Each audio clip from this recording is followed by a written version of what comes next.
Okay. Once again, I am so sorry, everybody. Um, things are weird. I don't know why things don't work, but things are annoying. Alice, please try again.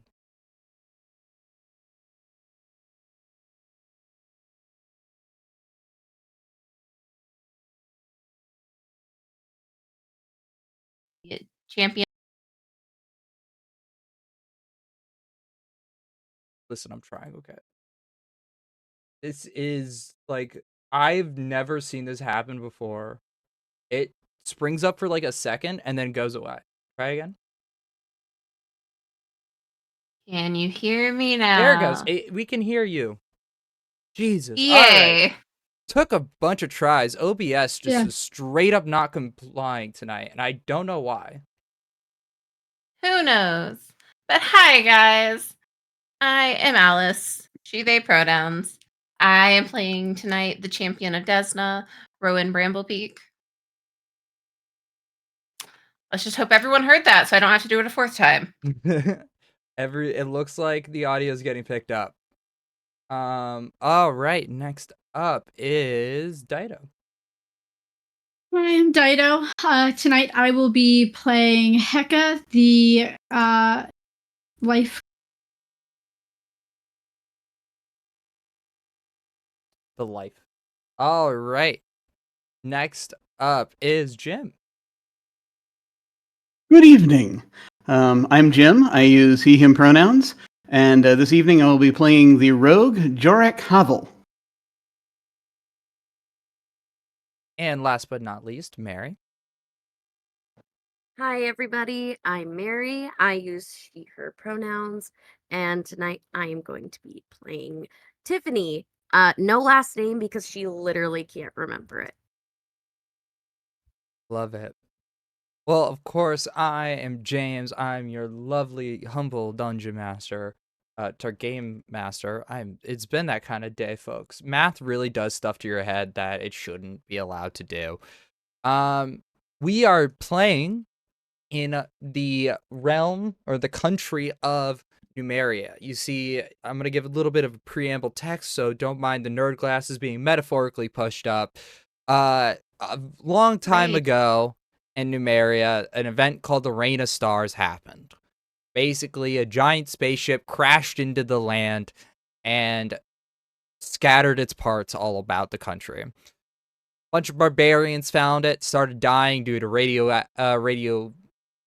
radioactive poisoning, radiation poisoning, blowing themselves up with various grenades, bombs, or running into robots. So they buried it. And over the last few centuries, stuff has been coming back alive, including androids. And for a long time, androids were considered second-class citizens and were used as the labor workforce primarily due to slavery from the Technic League.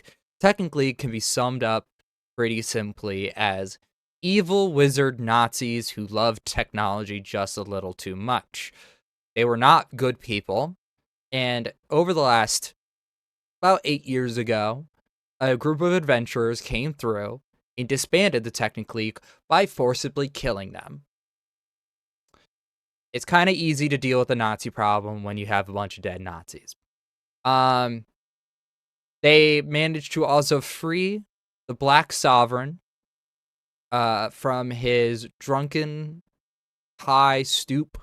Essentially, he was being influenced by a drug known as Numerian fluid, and thankfully he has beaten the habit and has gone through rehabilitation, has come out a stronger man, and has started his quest on uniting all of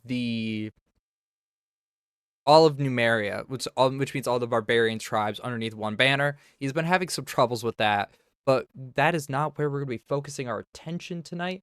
Oh, wait, hold on. We had a raid come in. Hello, lollygaggers. Yeah. Welcome. Sorry, I was the one time I don't look immediately at the chat at anything. We are in the town of Torch. You see, Numeria is a desert land mostly, and Torch is no exception to this fact.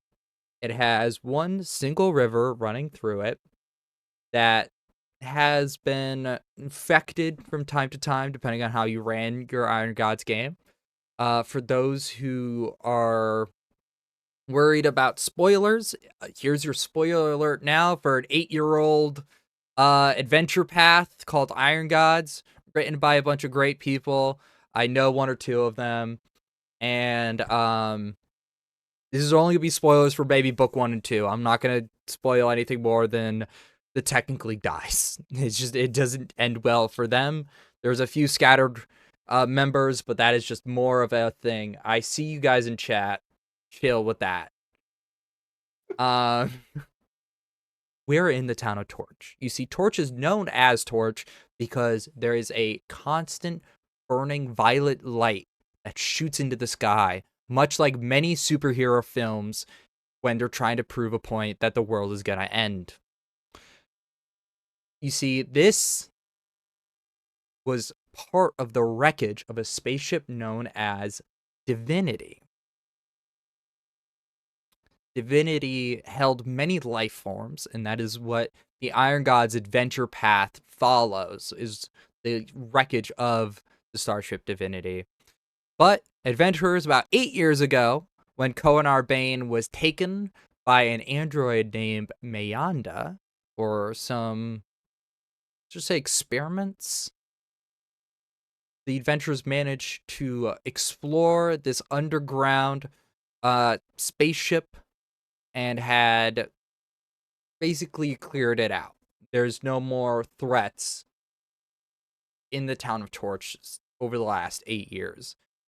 There was a worry for a time that technically spies would manage to crop up, but with the full disbanding of the Technic League, things have been relatively calm.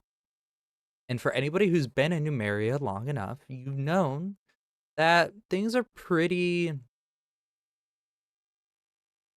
lackluster. You know, it's your average day. A lot of people come in for smithing because Torch is one of the only places that you can actually melt sky metal into material so you can forge it into whatever you need it. Numerian steel is the most famous type of steel in this region. The other one being adamantine. You guys are too low level. Don't even start asking for adamantine equipment. I've already looked at the level requirement, James, but no. please. Aw, James. I'm I won't so be a evil. menace if you I'm do. so evil. No, I'm sorry. I gotta follow what the rules say. No, you don't. You're right. I don't, but I'm going to. See, you are all called to a council meeting. A council sits over Torch and are typically what bars people from getting into, it's a typical local town council. They picture as stereotypical as you can. It is in, you are called to be there at 6 p.m. So I'm going to start with the question, who has been in Torch for a while? Like, maybe at least a day to a few days to have been here for even longer. All right, Doc, why don't you go ahead and tell us a little bit about your character and what they've been up to today before the meeting. So, Jarek, probably within the last few years, had his band of folks what crouch out in the wastelands over by a scrap wall. They kind of they were rather duly annihilated by other gangs. And so he set off to find work on his own. He is a blacksmith as part of what he does. And so he has come to this town to try to pick up work, and he's been here for, we could say, if it works for you, we could say he's been here he could be here months, weeks, whatever works. You could say if he's been here for a while. I'm good with that. Yeah, just picking up odd jobs wherever he can get them. Because it's what he's used to do is sort of rooting through places, finding arcane stuff. But there's, but he also happens to know how to how to take hammer to anvil when he needs it, or or improvise hammers and anvils when he needs to. So he just basically is here doing what he can to get by on his own at this point. Love it. Okay. Well, what does Jarek look like? Well, Jorik is he's a bit disheveled. He is constantly a bit disheveled, as he is sort of hung out with the various barbarians of the wastes and what have you. So he is, but he's a little wirier than a lot of them tend to be. But he's like in his late 30s, early 40s. Probably looks a little more weather beaten, a little older than he probably is. So he has slightly graying hair. It's brown hair streaked slightly with gray. He has tattoos on his face and other parts of himself that perhaps their purpose will be revealed at some point. But in particular he has the one by the eye, and the others that are drawn much better than I attempted to in a preschool like fashion shortly before this happened, I think it looks and on his great. hands and what have you. Oh, that's so nice. Thank you. So he wears blackened leather and such, as it's meant to. At one time, perhaps it looked intimidating. At this point, he just sort of blends in, pretty much. His days of directly being at the front of the raid are kind of behind him at this point. At this point, he just sort of sneaks around and does what he needs to. I would say that you probably spend most of your day working at Garrison Armory, getting paid in silver discs. So unlike silver, like the currency, silver discs are what players learn pretty quickly, so I don't mind spoiling this, is batteries. They're a bunch of little batteries. Imagine your entire currency runs on AAAs. That is exactly what it is. It's worth the same amount as a silver piece, but unlike normal like silver pieces that like might be minted in Absalom, these have all sorts of circuitry running about them and are actually commonly used. So you're probably paid roughly about 3 to 4 silver a day, which is above minimum wage for your work. Bitcoins. No, it's alien currency. It has a deeper lore than that, but I feel like if I go more into depth here, I'm gonna bore people to fucking.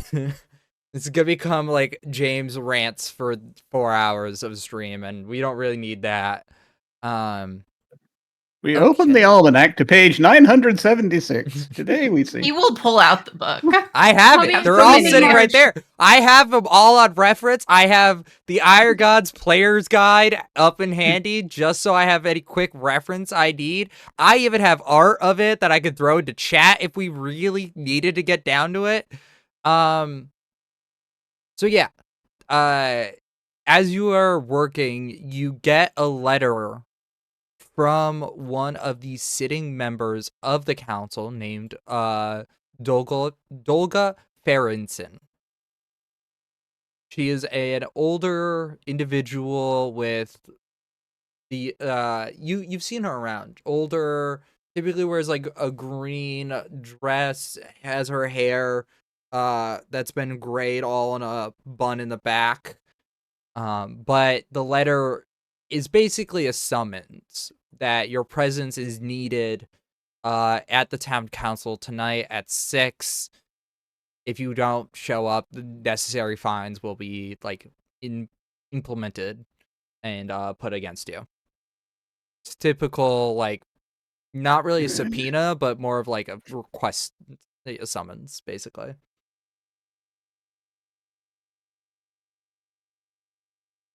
They say here you're supposed to be free of these taxes these people put on you. No, apparently that's not it. All right, fine. Whatever. He just goes back to working, muttering to himself, as he constantly does. Love it. Okay. Alice, where would we find your character? They Rowan has just arrived in town. Love it. Quite probably literally. You have been summoned as an outside consultant. Typically, they call upon their Church of Bry members for any religion based um like situations, but they felt like when you got your letter, it was basically saying something along the lines of, we would use the Church of Bry in this case, but we believe that their belief system would not be advantageous to us given the current situation that we find ourselves in. You are requested to be in the town of Torch by this date at 6 p.m. Um, and unlike Jarek, who got a threat of, oh my god, will like tax the fuck out of you or impose a fine, you have just gotten a very polite message, just being like a cleric of, sorry, a champion of Desna or some holy figure would suffice. Rowan is pretty sure he got called to court for something that he's done. Love it. Yeah, you come in, I'm gonna say like southbound from it. So you are actually going to run into, you pass a few shops along your way. One of the most notable being a farm and a forgery that is right across the street from a bar. It looks pretty homely, and you see that given this time, it's around 5 p.m. It is filled with people getting off of their day, a bunch of blacksmiths, typically, because that's the local region and its economy, all having a drink, a callback a little bit, so I'm sorry for the Pathfinder 1E people. Val has grown up. So in the Pathfinder Iron Gods 1, for first edition, we meet her and she's about 12 years old. She's now 20 and is working with her father as her father is currently not here and is currently in the council. You see a younger woman, a human woman who has these blue tattoos all around her face. Probably some marking of study, of some magical study. You don't recognize like the runes off the top of your head. This might be some Kellid runes. But has like wiry blonde hair, a giant grin on her face. Um, and yeah, you have a little bit of downtime before you, or do you go right to um town hall? Rowan has definitely stopped in this tavern because he is lost and needs directions.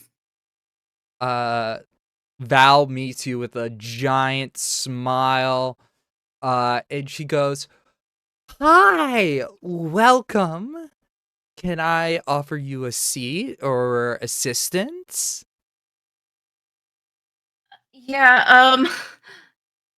I mean, I think I've been called to court for something. I think, and they didn't really give good directions in this to town hall.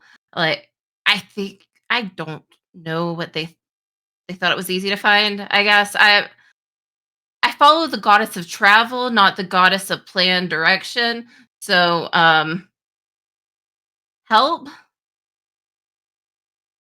So town hall is a little bit more northbound from here, but I am curious about, you said the goddess of travel? Which one's that? As Alice disappears. Look at that. My magic is so strong. It truly is the god of travel. Exactly. The goddess of travel has called Alice back. Welcome back. I'm not sure what my internet is up to tonight. Like I I said, might tech need to gremlins refresh. it's been that kind of entire night. Basically Val asks you, which deity do you follow? Oh yeah. I am a champion of Desna. Oh, That's fascinating. You see she summons a notebook to her hand and begins writing something down in it. She then like closes the book and it like with the quill both disappear into nothingness. Oh, that's a cool trick. Oh yeah, my dad taught it to me. I'm really proud of it. Oh, so That's yeah. good. My dad taught me at a farm. Ooh, wait, like desert farming or like but wait, from what region? Like grass farming? I mean, we planted a lot of plants and we kept cattle and chickens. Mhm. I don't think it counted as a desert though. I've never seen a chicken before. That's fascinating. They were fun. We did have one um, named Herbert that did just constantly go after my ankles. He was the biggest fucking cock around. That's at least what my sister always said. I didn't really get the joke, but she laughed at it every time. I I think I get the joke. It takes her like a solid like it's an awkward laugh of I'm not quite sure how to handle that. Um but she goes, "Well, if you do need anything, you could just shout my name. If you need, there's a seat at the bar just for you. If you need like a drink or something, if you need to go to the town council, I'll be more than happy to give you um I can walk you there real quick if you need." I mean, yeah, a drink sounds great, but it's probably not good if I'm actually in trouble to also show up drinking. That's probably fair. Um, so yeah, if I could just get the assistance, unless you need help with something. Oh, no, I'm good. And you just see like uh I'm gonna make you roll a religion check, but you see like floating almost floating dishware that is holding various food on it. It looks like a bunch of invisible servants are currently summoned to help around the place. So it looks like all hands are like all hands on deck. They're all pretty good right now. So she just escorts you out and begins showing you around Torch, why it's called Torch. Is very curious on what you're in trouble for, but is not explicitly asking you for it. But it's just like keeps nodding at the fact. Yeah, I'm not sure myself. I just came back from like a trip to the hills and I got a letter, so that was fun. Um and I mean like before that there was just some like weird stuff going on. I tried to be squire for a little bit. That didn't really turn out well. Um Otherwise, it could be a lot of stuff. I'm not sure. See, I see. Fascinating. And she takes you down the hall. Dido, where would we Yeah. find your character?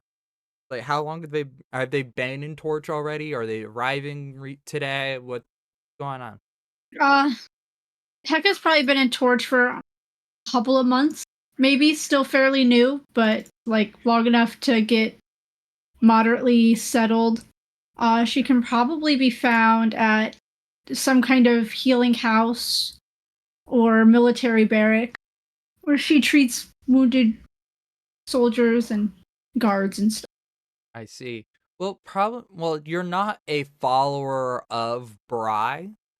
The Temple of Bry would appreciate your assistance in ailing the sick and basically assisting people with clerical needs. And that is when you also get a letter very similar to the one uh that I'm still getting Rowan got, where except you got the line about we will impose a fine if you don't actually show up. You've been here for long enough that we could properly probably get away with this threat. Um,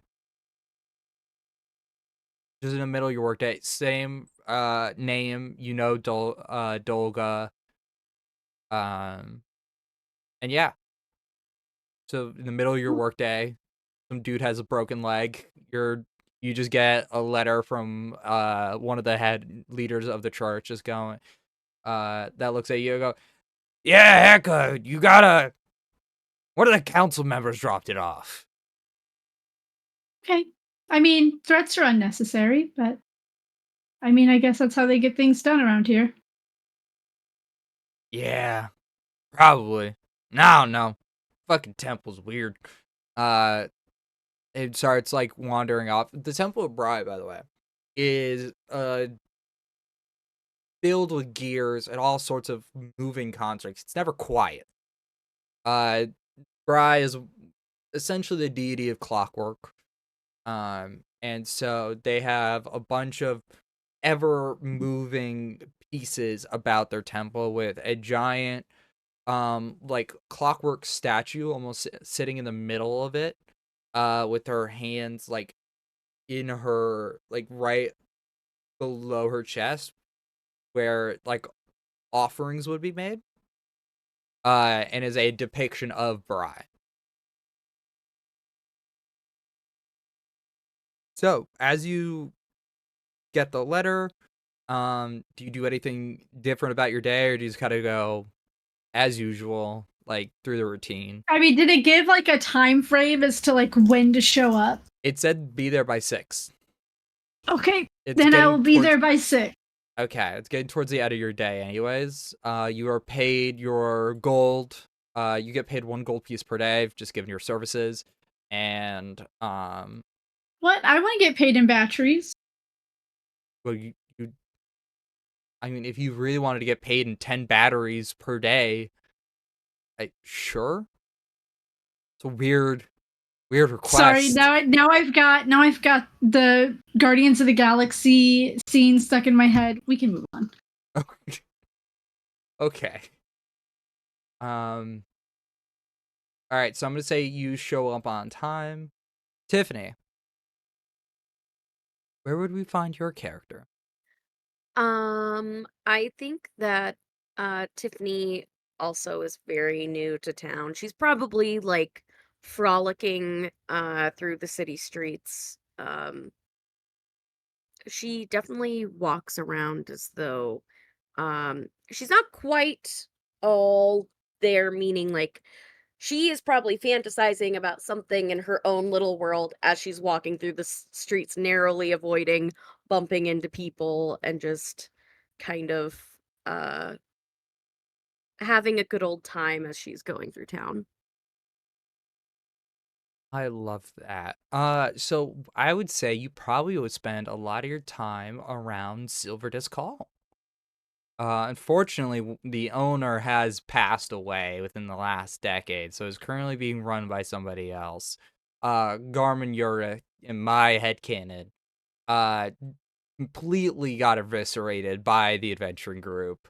I'm so sorry to anybody who's rooting for him to make it. Such a dick when I ran him that every group I've ever ran him with brutally murdered him in a fight. Um, Silver Disc Hall is pretty much the gambling hall of Torch. Is where a lot of people find their entertainment. And as you were walking about, you are actually hand-delivered a letter from Dolga, who looks at you and just goes, well, Tiffany, I regret to inform you that you have been summoned to the town council meeting tonight. Oh, thank you so much. I am just so appreciative of this. Can you read it though? Sure. Basically, the letter states that you have to appear in front of the town council over an important matter at 6 p.m. tonight. So roughly 20 minutes from now. Oh, okay. And where's the council place? This is why I came in person.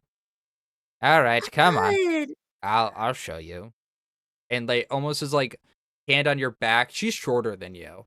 And is like kind of like pushing you along. Uh you are on the opposite end of where the town hall would be. So it takes you a better amount of 5 to 10 minutes to walk halfway across Torch to get there. And as you do, I'm going to say all of you are in the outside chambers of the town hall when Dolga appears, looks at you all, gives you all like a reassuring nod of, okay, you're here. And she says to each of you, we'll be called in very shortly. We'll get the proceeding going. And she walks in, closes the door, and you are all left to your own vices for a little bit.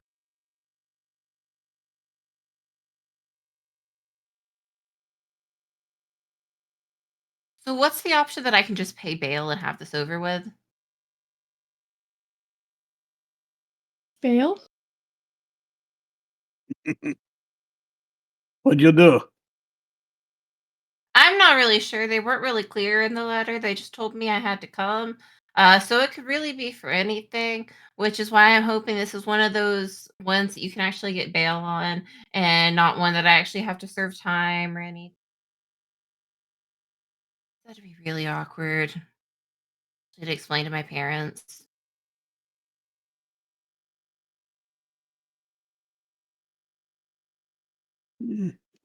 I mean, it's a council meeting, so technically you have to serve time. It could be out. Okay, does a council meeting mean it's like a bigger crime or like a lower crime? Because it might just be for like jaywalking or something, which I don't know. This is like traffic court.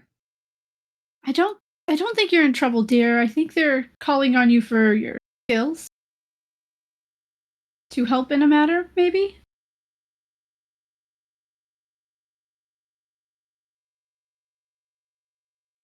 Do you have a particular set of skills?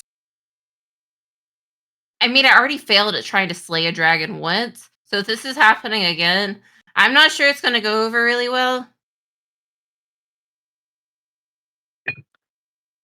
Oh, God, you're adventurous. Technically, yeah. Really, I just Oh. kind of travel around and help out where I need to. Um, I did not. I was not going to be a priest, so this was the other option that Desna wanted. I like traveling around too. It's really fun going to new towns, and by the end of it, they know my name and hold parades with like pitchforks and things. It's a lot of fun. Nice. That does sound really fun. Uh, Hopefully less of pitchfork time. I hope so too. Those can kind of get a little bit scary. A little messy. I don't know what's wrong with pitchforks. They're really good with hay. Hey, yeah. Absolutely. Yes. Trust me, I've tried carrying that stuff around before. The cows really like it, but it is a handful when you're trying to move it by hand. It would be really difficult to have to pick it up one by one. That would take a long time. yeah, pitchforks are unwieldy. You can't get a good swing with them if you want to put them into somebody. Well, that's what swords are for. Yeah, no, I agree. He says he gestures. He's got a short sword at his side. And Rowan definitely has like this giant like log sword on his back, and I see we're open carrying in town hall. where else do we put the weapons? Honestly, fair question. Didn't have an answer for. Did they take them at the door? In which I case, feel like they would. No, you're allowed permission. With that though, you are all summoned into the council chambers.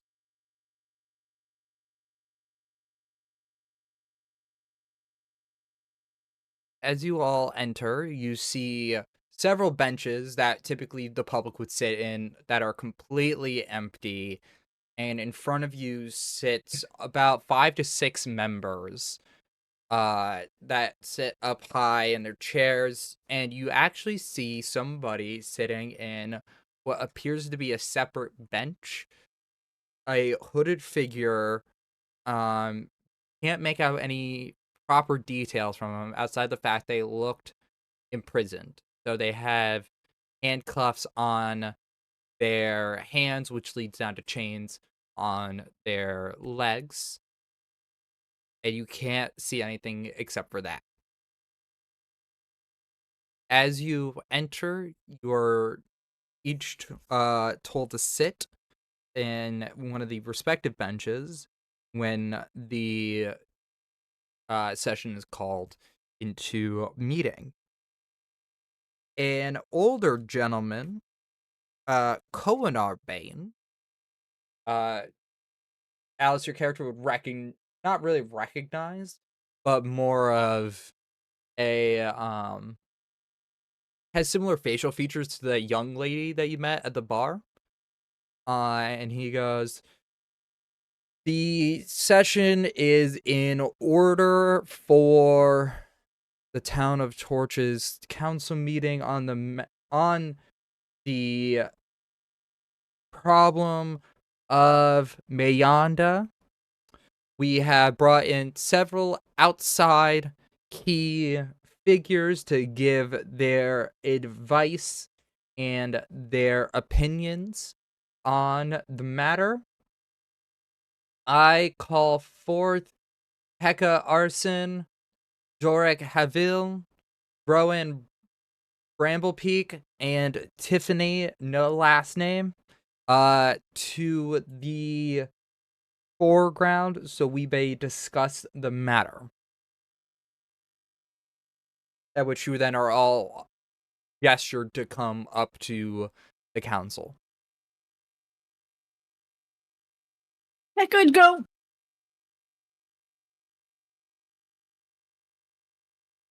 Tiffany just kind of glides up there. All right. Well, figures. We have a particularly interesting dilemma on our hands, and we tried to contact the original adventuring group that helped liberate Torch many years ago, roughly about 8 years ago. Unfortunately, they were all unreachable. Makes sense. They're all pretty powerful adventurers. They probably wouldn't need to deal with the day-to-day life that happens in Torch. So we have called upon you all to help give advice on the situation. Mayanda, also no last name, was a follower of a iron god named Helion, who was defeated roughly 8 years ago. She was also rumored to have been defeated 8 years ago by the same group of adventurers. However, she has committed several crimes of kidnapping, murder, and withholding technology and information from the council. She is also responsible for my kidnapping several years ago. We have called upon each of you to give your advice to the council in regards to this matter. You look over and you see the cloaked figure remove their hood with their chains. It is an android with a light pink base with this wild pink hair. This like the left side of her head has no hair, but it all leads out into a really long and flowy purple and pink. She has all this pink circuitry running up and down her arms. This is definitely an android. She looks at the council and goes, Oh, please, do we really need to have this conversation? I've already told you I mean no harm. And Konar looks at her and goes, that is for the council to decide. Now, which one of you would like to speak first? I have also put into chat just for our group what Mayanda formally would look like. Obviously, in this case, she's a little bit more disheveled than her battle art that we have in the first Iron Gods AP.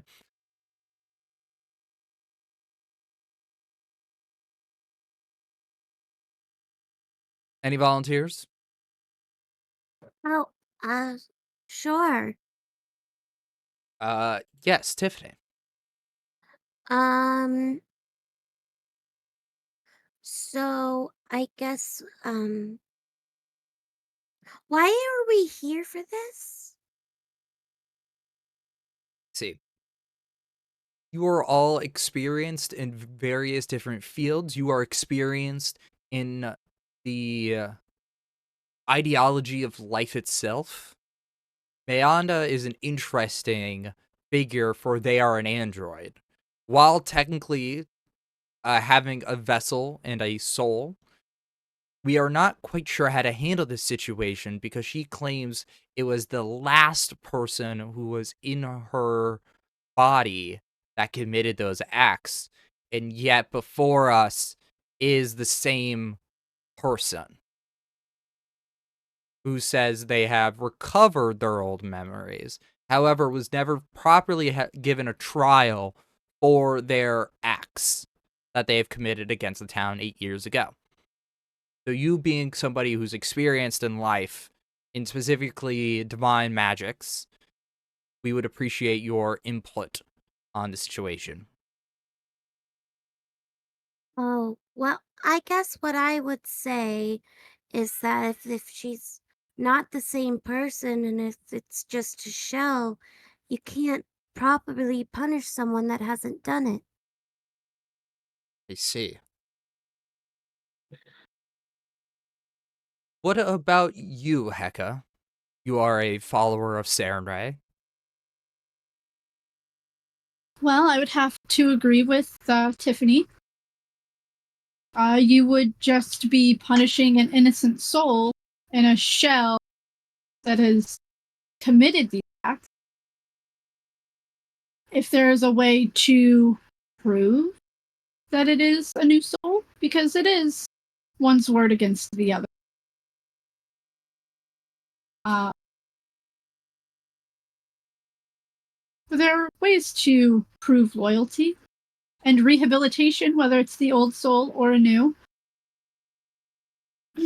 Rehabilitation is a thing, and it's what we like to practice.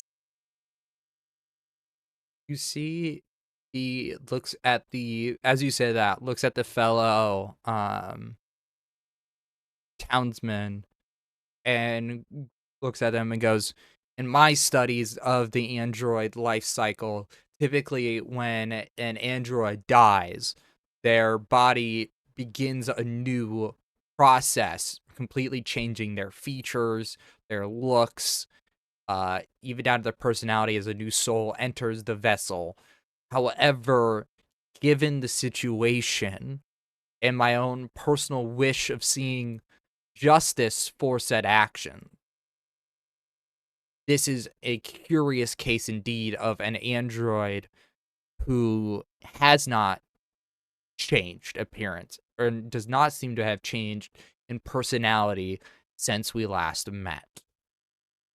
They keep rambling on about something being underneath the city, but every time I have done a, a further a further excavation of the ship that is underneath our city, I have not found anything of note outside of the usual relics of creatures and of monsters that have been down there. And you kind of, if anybody's looking at Mayanda, as he says that, she kind of gets like this twitch in her eye of just like, is clearly annoyed by the idea.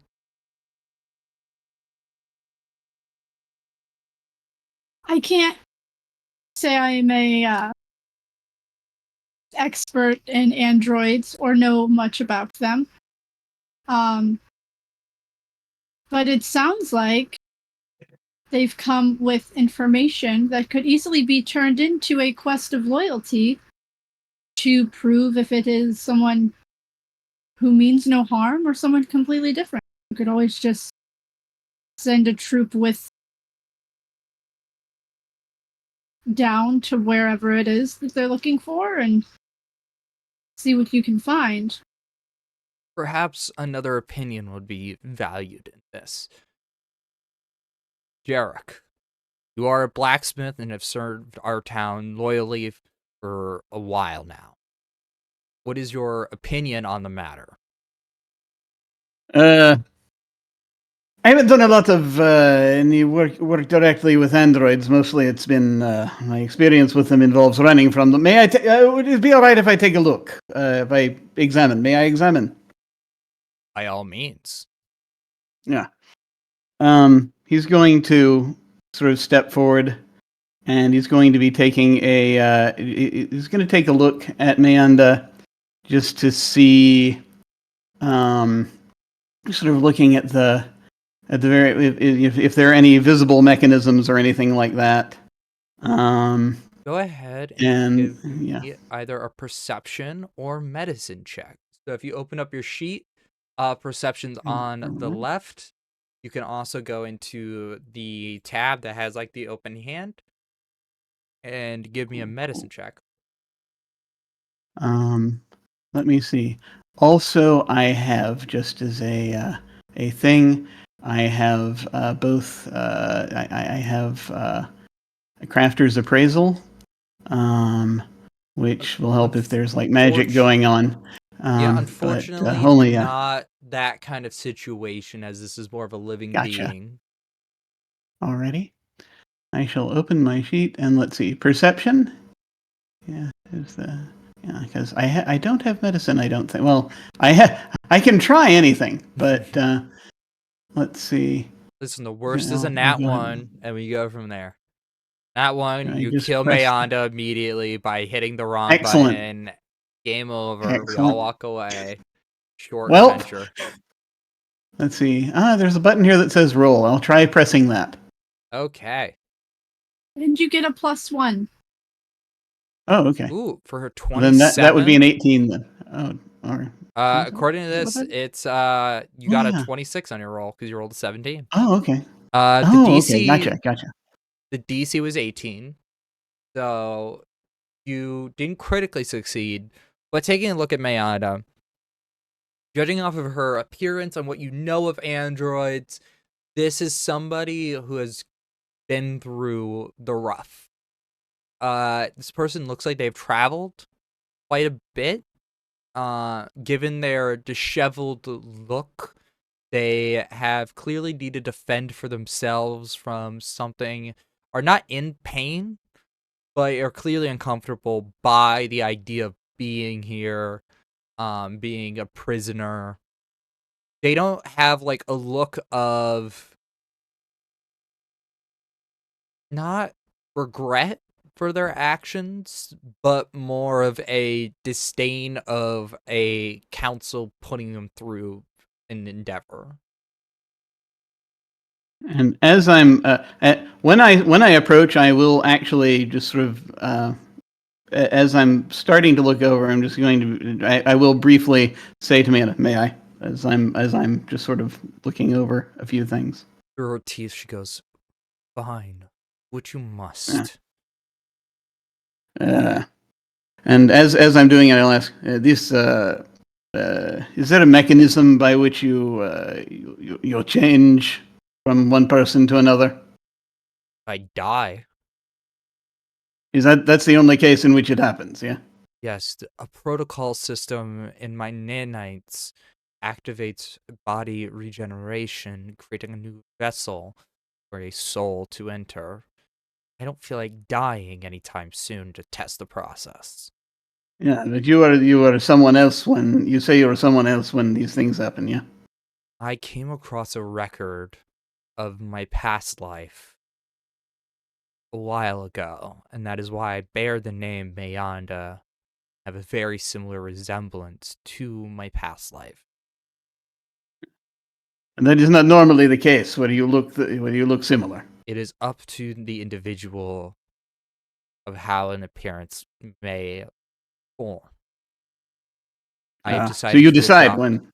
Yes, I have decided to adopt this appearance, for it is one that I feel most comfortable in. Uh, hmm.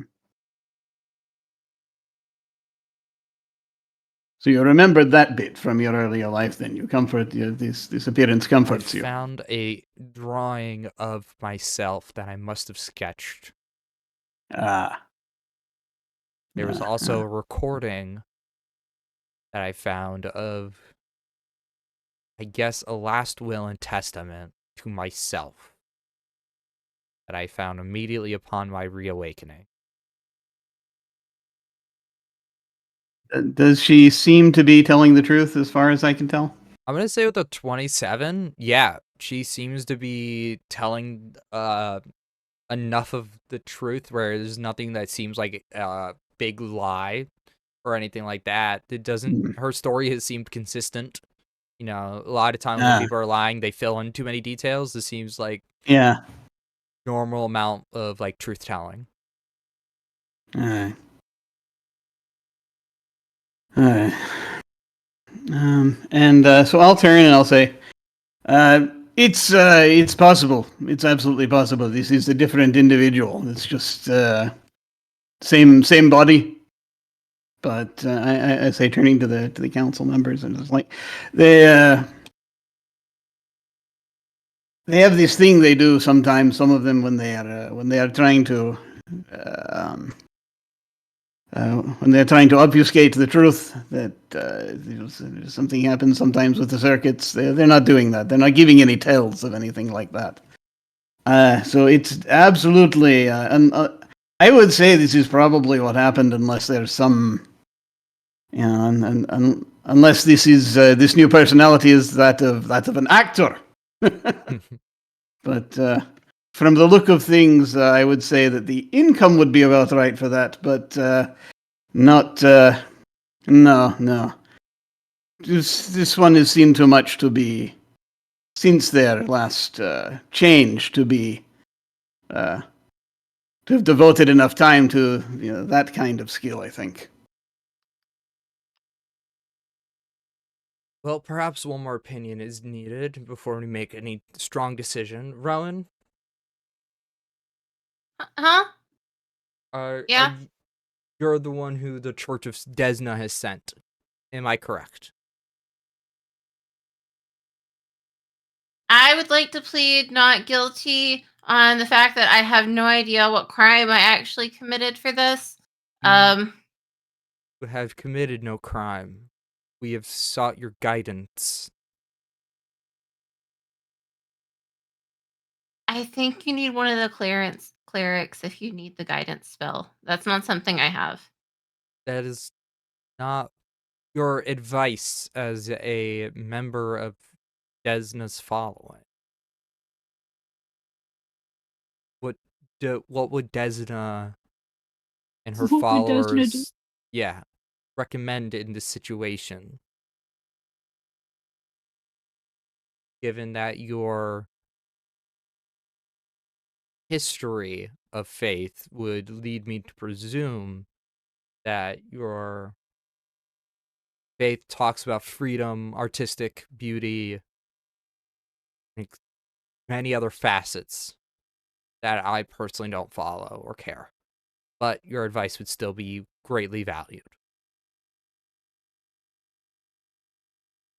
I mean, what evidence do you have against her that she has committed any crime since the last time you saw her? Well, the last time we did see her was 8 years ago. Once again, I was kidnapped by her in the dead of night and was forced to undergo several experiments regarding nanites and the interactions with human. I was also potentially being a sacrifice, in my opinion, to the false god Helion, who formerly resided in the scrapped wall until a group of adventurers uh, I was told defeated. About 8 years ago, I recognized that there was a relay point between the structure that is underneath the town of Torch to the scrap wall, which I had given the advice to the group of individuals about, which led them to investigate the scrap wall further beyond Mayanda's connections to Helion. It is apparently Okay. there when they met the Lords of Rust and had defeated them too.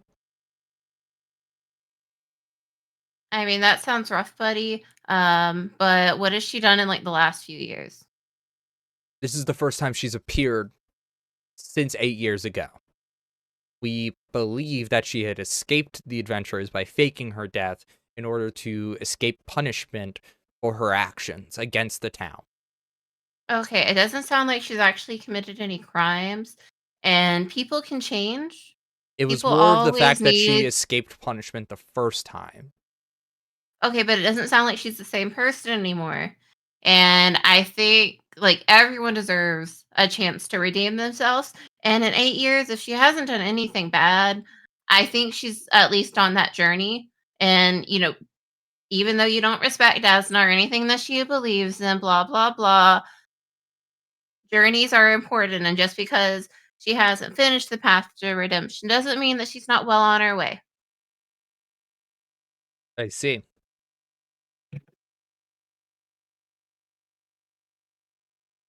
Well, given the testimony that we've heard today, I would like to submit the following request to council. I would like Mayanda to speak for just a brief moment on what is her fascination with below the town of Torch. You see Mayanda still in that cloaked and bound form stands up and he goes, I believe that something of considerable importance happens to reside underneath the town of Torch. However, I do not have the correct recollection of what is down there for me to be certain. However, when I tried to get below, I was apprehended by city guards who accused me of trespassing, which I found myself today. I mean the council no threat or harm. I merely seek to find the answers to questions I have. And it is at that point Kohanar finishes writing something down and goes, the last time you were down there, or even your previous life was down there, you had managed to create quite a stir for the town of Torch, resulting in several civilians getting hurt. You will be escorted. Congrats, adventurers, or whatever you want to call yourselves. You have just now been scripted into escorting Mayanda into Black Hill. You will each be paid, what's about fair, 15 gold pieces for your time. If you do find any technology that I may have missed over the last 8 years of exhibition work, you are mandated to bring it to the council or to myself, where you can meet me in my forgery to back tear. Thank you for the view. The raid. You will give me the pieces of technology. Do you understand? Yeah. Oh yeah. Mm-hmm. Well, for 15 gold, I'll understand anything you like. I see. It sounds like it's not too long a job, and it's yeah. I have experience scavenging for things. It should be fine. Perfect. Well, with that, the meeting is adjourned. We will get you contracts immediately. Go ahead and meet Val in the lobby, and we will get that all set up for you. He slams down his gavel, and the council adjourns, leaving just you four and Mayanda, who is eventually let go of her chains, but is provided no equipment in terms of weapons, any armor, etc. Pretty much unarmored, no access to anything useful. She just stares at the four of you. Goes, I do not need a babysitter. If you all want to just take the 15 gold and leave, I implore you to do so.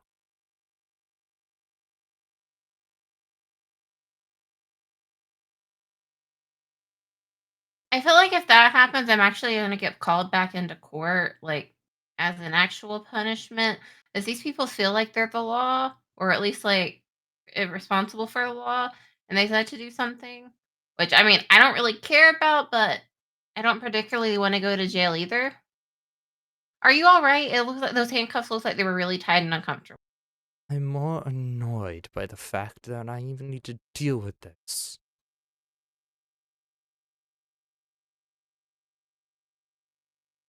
I mean, you could probably just walk away too. I don't want to walk away. I need to find out what is down there.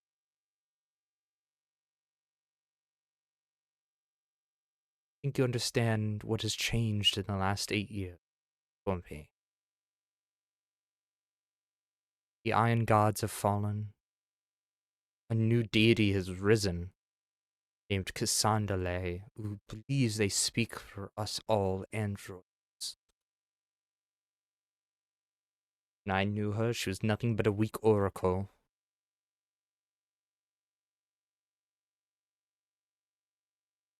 Well, unfortunately, it seems like the only way you're going to get down there is to deal with the. Sometimes you have to make compromises. I must. Doesn't seem like I have much of a choice at this point. Besides, it'll be fun. We'll get to like sing travel songs and have sleepovers and have nice story times. I mean, that is always the best part of traveling with people. Mhm. But at the same time, you don't really look like you can handle if there's stuff down there. I don't mind helping, especially if they're just going to be mean to you up here. Uh, they're sending us down there because they want us to bring something back. It doesn't really. I don't think it really even has all that much to do with you, honestly. But they want us to go down. It's an excuse. That's why they're paying that much. But if you like, I can take a look at some of this that where you got beaten up a bit, and I can try to see if I can do something to help out before And we I go don't know down. how much I can do, but I am good at making people feel better. So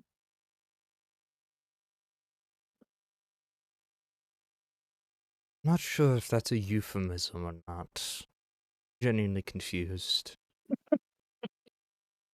I'm confused all the time. It's okay.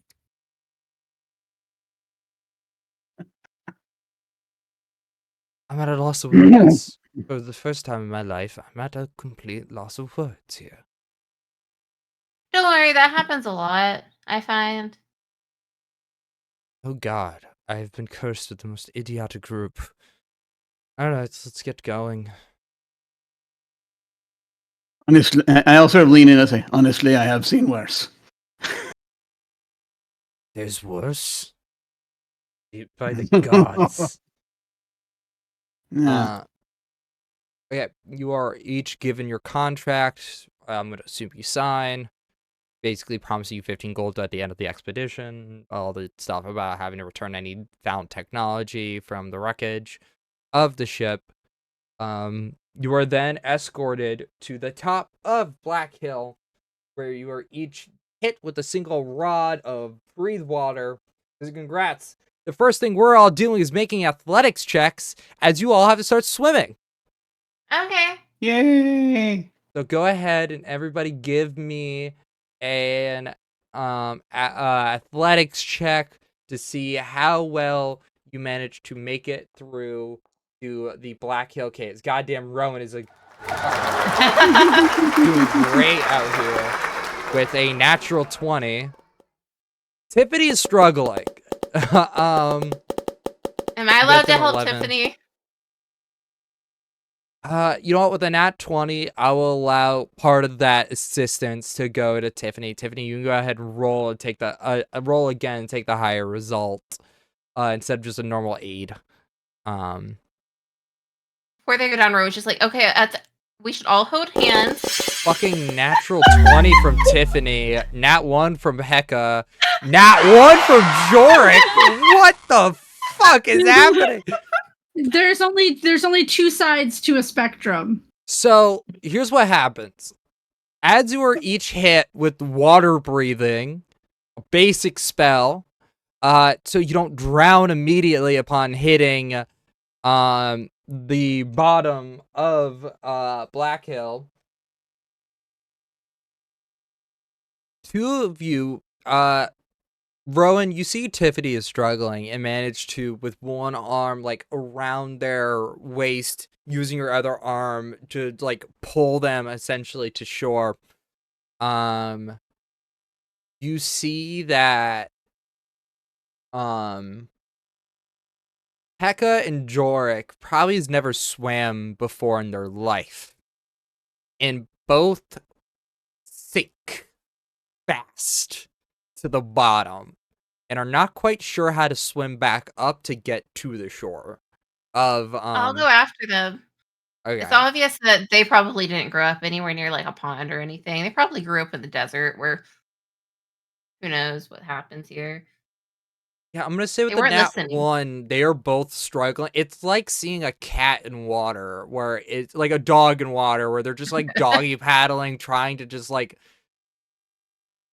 they're treading water, And but just their going in armor, circles. yeah, exactly. Their armor and their equipment are too heavy, so like they're making about an inch or two up before slowly sinking back down. Go ahead and give me another athletics check. This is gonna be a little harder of a DC given both of them rolled nat 1s. Statistically unlikely. With that, Rowan, 14.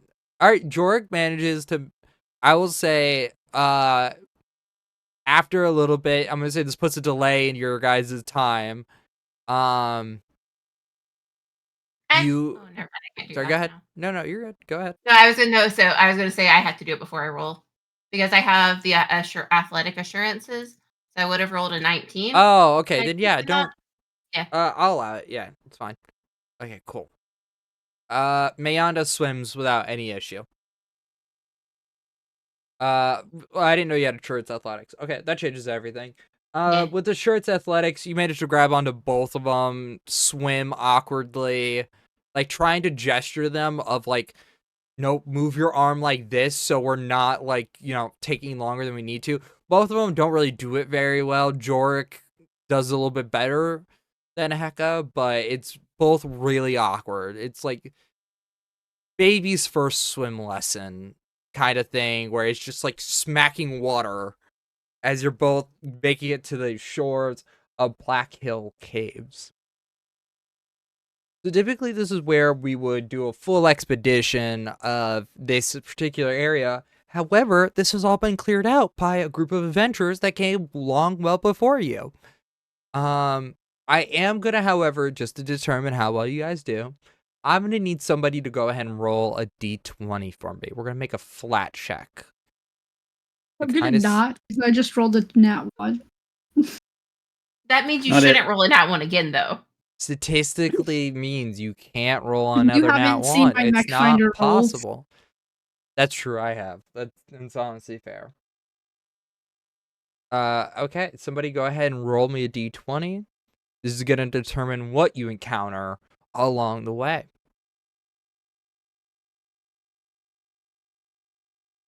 If not, I'm gonna do it, and then I'm gonna lie about the result. That one. Oh no. Go ahead and roll d4 real quick. What did I tell you? One, It's the 2, Foundry 3, 4. curse again. Tiffany, go ahead and give me a fortitude saving throw for me. Okay. You all, as that happens, manage to run into a pack of blind teams that have made their living here. Oh no. 11. You see a part of Tiffany is starting to get turned into stone as one of you guys fully tackle them to the ground to get them to look away from the blind teams. You're all like getting blinded by like blaring lights. It's like a full-on EDM rave from fucking creatures that have light abilities. You're getting Oh, wow. dazzled left and right. Blind teams have a spotlight action, which is just creating these like giant bursts of 30-foot emanations of just blinding, dazzling lights. If somebody wants it, go ahead and give me a survival check to see if how well you guys manage to fend them off. If you do fend them off, not just straight up starting to run away from literally a low-level creature. Let me see. I've only I got a have +1 survived. and I'm untrained, so I have a I got +7. nothing. Another nat 1! That's 3 Three nat in a 1s! row. 3 in a row. Can somebody James, else I feel make like this you check? said get this. them out of the way now. Just get them out of the way now. Then they're gone. It's okay. Okay, Jorik manages to, like, Heka is so blinded, like, you might have to actually go see another cleric about you're getting, like, you might have permanent eye damage by the time this adventure is done from the amount of just, like, blinding lights that get you hit with at once. It is genuinely insane. God, 3 fucking nat 1s. Okay.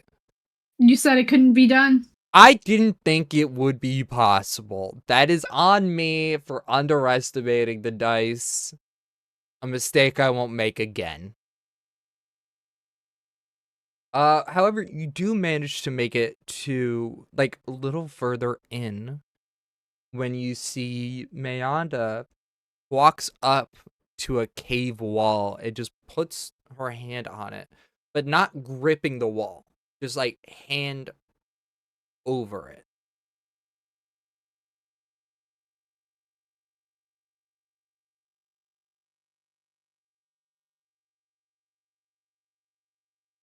She goes, "There's something funny about this wall. Yeah. Not natural." Yeah. Well, let's see. Hang on. I will step forward and examine the wall. I have a thing called trap sense. I think if that helps here. This is gonna help. Trap finder. That's what it's called. Trap Finder, the next Pathfinder hack I write. Okay, so you have a +1 circumstance bonus to find traps to AC. I'm gonna say because you have this feat, I'm not even gonna need you to roll for it. You look at this wall and tell it's fake because as you put your hand on the wall, your hand goes through. You're Okay. like, yeah, like it's an illusion. Man. And so I can also, oddly enough, I can cast detect magic at will because I took that ability. I don't. I can't actually do magic, but I can see it. So With I'm gonna go ahead and turn that on real quick and just check. you kind of get a cursory glance. This is not magical. Yeah. This is not any illusion effect. There's nothing that would give off any tradition of magic. This looks like something else possible. Oh, that's interesting. This wall is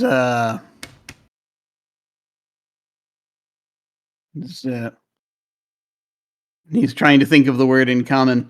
Oh, fake wall.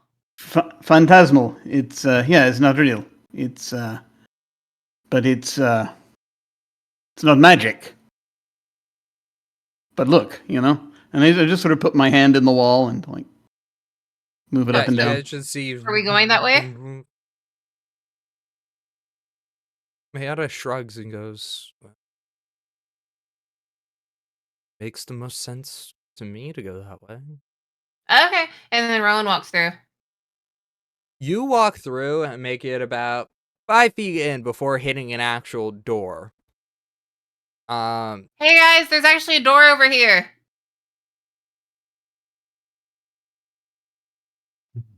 So this door Yeah. is made out of complete steel. I'm gonna say, Jorik, with your knowledge of blacksmithing and given your knowledge of engineering, you look over and you see what appears to be the remains of a robot in the like some sort of construct in the corner. And on the wall itself is this little black box that's built into the wall. Ah. Hang on. Yeah, we have this, and we have this. And you see him sort of turning and just he's mumbling to himself as he's looking at the door and the black box on the wall, and he's looking at the robot for a second, and he's like, is the robot like in a position where it might have been standing by the box when it fell? It was more Something like that? Give me an engineering check. I will give you an engineering check. By the way, for everybody who doesn't know, during session 0, I stressed that somebody should have engineering lore, just in case. Finally seeing engineering lore make it to the forefront of a game. 17. With engineering lore, you start looking around the destroyed robot. First off, it's rusted. And I mean, like, metal that has been left out for a long, long time. It also looks like it has several puncture points in its metallic chassis, meaning somebody took a knife or some sort of piercing weapon and stabbed it a bunch. However, in searching of the wreckage, you find a little green card about this big, about, a hand-sized, like a credit card, be a little bit more accurate in size, that is tucked deep within the wreckage of this creature.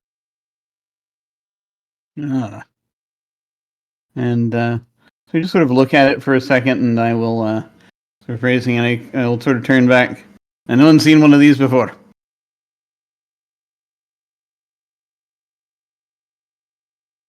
It's a card? Mm. I got It's like a part whole of this. deck of cards. Well, it's part of the mechanism from. It's part of the mechanism from this. Automated creature. But and actually, I'm gonna ask because again, this is a thing. I'll ask Leanda sort of this. You know about these? I genuinely don't know. All right. We figure it out later. And How close were you, say, as you're like waving it around, are you to the wall? A dangerous question from I'm a standing GM to by, ask. I know, but I know, good right? one. I'm probably standing. So my distance from the panel is probably the other side of the robot. Okay. So that's and so I'd be standing about that close. I'm gonna go ahead and roll a d20 in private. Get to determine something. Sure. Okay. As you're waving it about, you pass the black box and you hear a beep, and all of a sudden the door begins opening. Oh, cool. You figured it out. Yeah. Oh. It has a thing. It's not magic. That's the thing. It's not magic. But it tells it. Yeah. You hear anybody who doesn't speak in Dorfin, Doric would, because this is a little bit more of a native language for Numeria. For those who speak in Drofin, you hear the word "access granted" coming from the panel.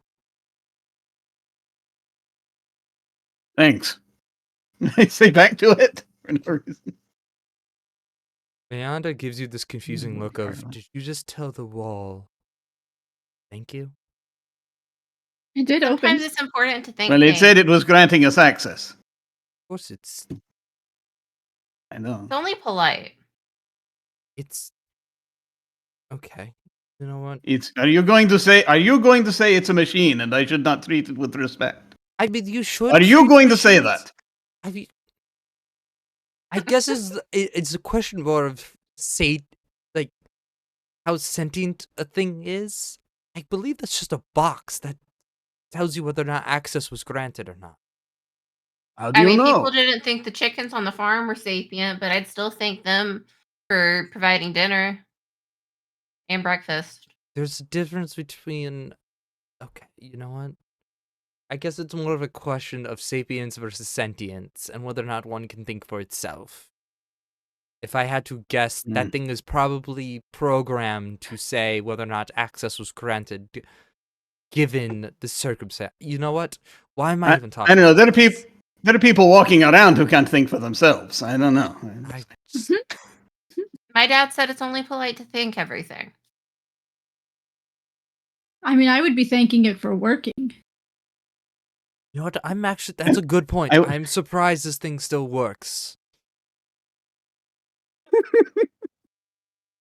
Rowan's gonna I pat think the anyone box who and just go, "Good job," and walk through the door. Yeah, and I think anyone who's paying attention will from the moment that I thanked the machine will probably be able to, who's paying too much attention will probably be able to tell that I'm just winding Manda up a bit. I'm not actually I'm not entirely serious. You are greeted by a silver hallway. There is little to no light, so it would either need to cast the light cantrip or create a light of some sort if they have a torch. You got a crystal. Perfect. Going full Gandalf right now.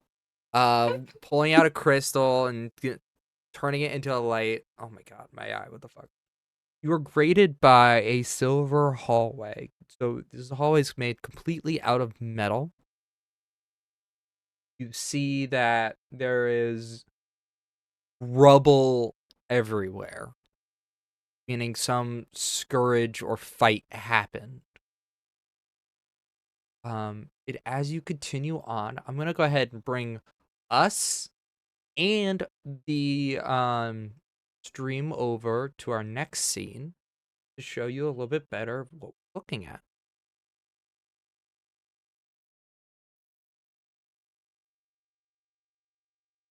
Okay.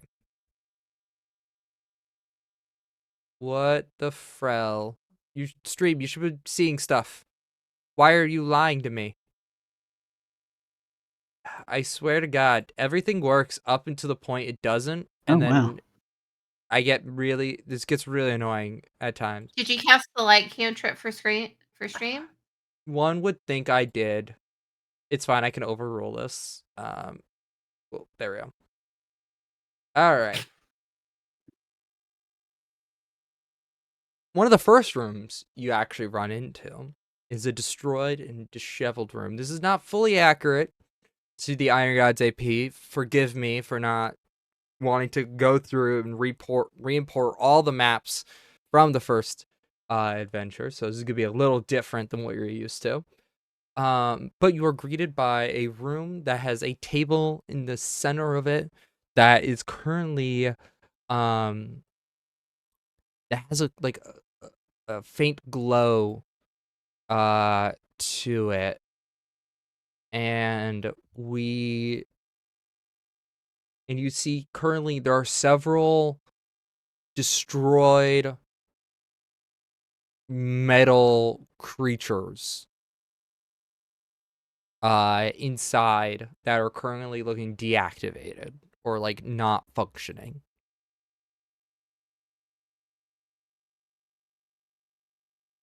What would you like to do?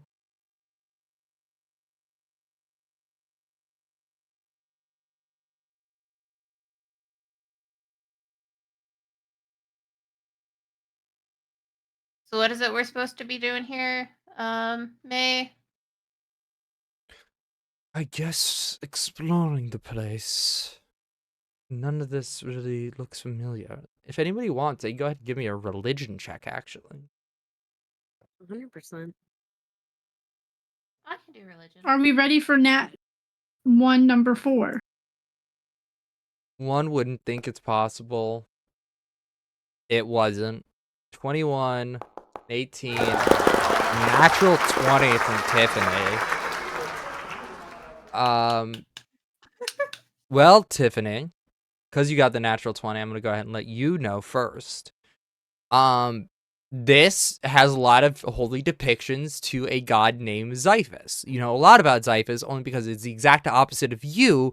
It is a god of accidental death, which would make sense to be prevalent in Numeria, a region where a bunch of barbarians centuries ago would accidentally blow themselves up due to fucking with shit they weren't supposed to touch.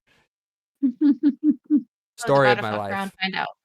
Oh, yeah, for sure. Yeah. Becomes a major figure later in the campaign, but you do actually find several scriptures relating to Xiphus written on the walls here.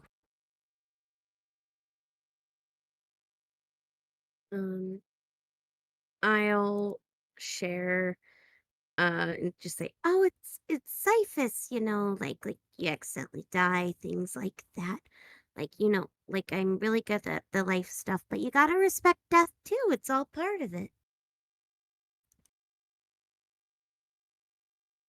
Yeah, a lot of the other champions of Desna that I've met, we all kind of figure this is the god we're going to deal with in death.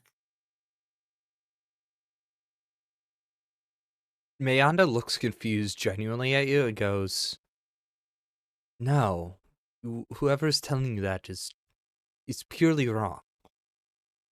I mean, he's the god of accidental death. We're not planning to go out like normally, Well, to be very fair. I mean, Luck I is don't. both sides of the good and bad luck, and we experience plenty of each. I feel like I should be correcting you, but I don't have the energy to begin. The goddess of death, for the record, is. Well, the judge of death, specifically, is Pharasma. She is the one who judges all souls in the graveyard, in the boneyard. That being said, goddesses of death. Okay, you know what? Let's just begin looking around and see if there's anything important. That's. I'm not even starting with that. And she begins to, like, walk around, start moving through some of the rubble. If anybody wants, they can go ahead and give me an engineering check to kind of see what's around here. Give me another religion check to see if you can dive a little deeper into the text of Xiphus, or something else if you feel like it's more appropriate for your character. Yeah. 14. Okay. Anybody else want to make any checks?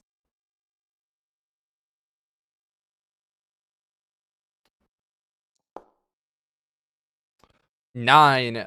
So for 15 in religion, between the two of you, I'm gonna go ahead and move you guys around the map if you don't mind. If you're gonna be moving, around a little bit. Yeah, put you guys right about there. Jorik, you find a little like handheld metal spherical ball with like a single, like red, almost looks like an eye in the center of it.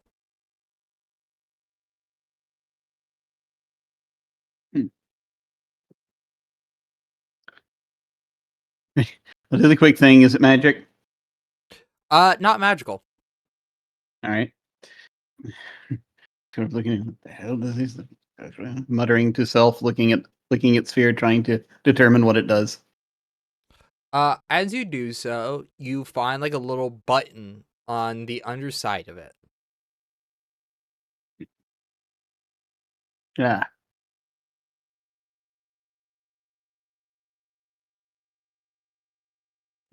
I guess the important question I have to ask, purely because I have to ask it, do you press the button? I am not that kind of rogue. Just because I have the shiny crystal doesn't mean I grab everything that's shiny. I will say, I will instead, I will turn and oh no. Oh no. If you want Rowan to Oh, press yes. the button, he'll I press the said- button. Well, yeah, I will instead just sort of look and see who happens to be nearby. Yeah, Rowan's close enough if you And want to. Rowan's closer. Yeah, I was gonna say, oh, hey, I found something. You want to see? Oh, cool. Yeah. Don't know what it is. Might want to be careful. Maybe I don't know. And he'll sort of toss it to you. It's heavy. It weighs about like 4 or 5 pounds easily.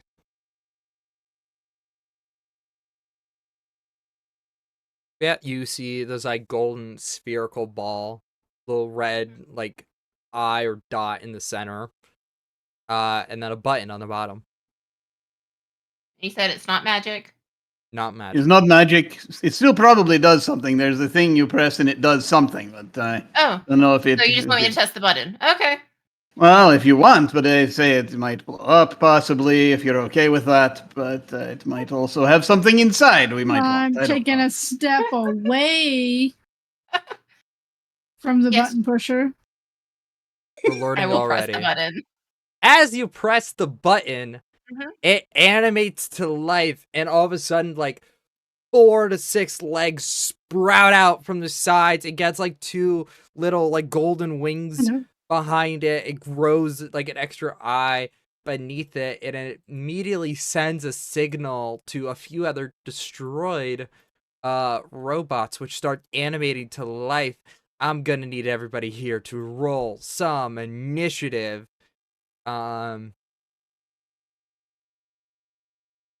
So the way that initiative works in Pathfinder is that there's no actual initiative stat, so to say, but you can use a skill or a sense appropriate. So I'm gonna actually say, Jorik, if you want, you can go ahead and use engineering lore if you wanted as your initiative modifier. Everybody else can roll perception. Not Rowan. Heka, you can use religion if you want. Because I'm gonna go ahead and roll on my guys. Rolled better than I thought they were. God damn. I might actually get to do something in a combat. This is weird. I mean, am I allowed to roll athletics? I wouldn't say for just pressing a button, no. Yeah. Nat 1. This might become a new record on a stream for most Nat 1s by players. This is gonna be really great. Okay. So wait, hold on. Jork got the Nat 1. Oh boy. What did Rowan get, Alice? If Alice is still with us. Alice is missing. Of course they're missing. Alright, that's I never it. played that game. Alright, pull out your phones. heard We're about doing it now. Alright, let's get the music going. Mid-change of stream.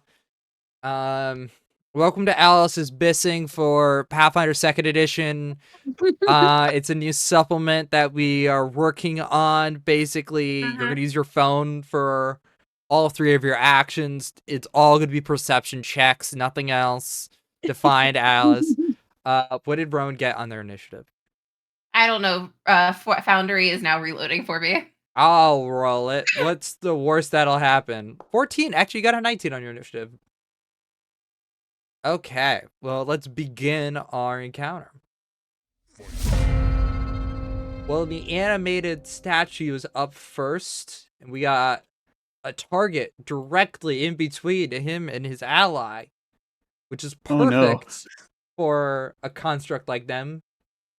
Because, you know, they shun fancy things like the electricity. And it's gonna punch you in the face.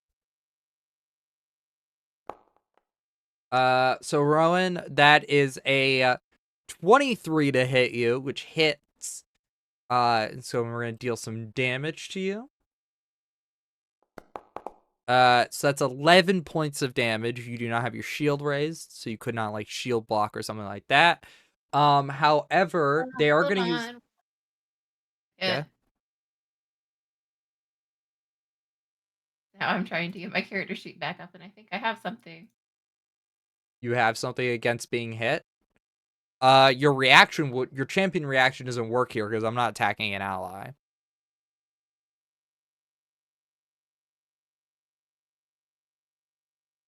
I know champions. You have 3 reactions: Glimpse of Redemption, Orc Ferocity, and Shield Block. Well, as you look that up, I'm going to go ahead and do its next action, which is grabbing you as part of its attack. So it's going to grapple you for a +9. Come on, roll well. I failed. I guess we're not hitting you very well. And then we're going to make another fist attack. Just barely hits for an additional 11 points of damage. I'm going to go ahead and merge the 2 damages together for you. So it's nice and simple. 22 points of bludgeoning damage, and that's going to end its turn.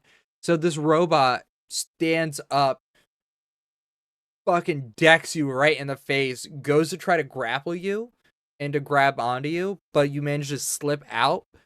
And as you like duck underneath, it's already ready with another attack, and it just clocks you right in the face. That's gonna end that turn. It's gonna bring us to the little clockwork spy, the little spherical body. It has a very straightforward action round. It sees Jarek and is like, I'm gonna enters your space, Jarek, and is gonna make an attack against you because it's tiny. So it just throws its whole body right at you. That is going to be a 19, which misses. Is then gonna do another attack that's a critical miss. It's got one more action left, and it's a very straightforward creature. It's also gonna miss. So this thing, like, forgive the reference here, like full on golden snitch from Harry Potter is just fucking this golden ball just flies immediately at you. You're just having to duck out of the way as it's like whirling past you. That's gonna bring us to Tiffany. You are next. Okay. Um.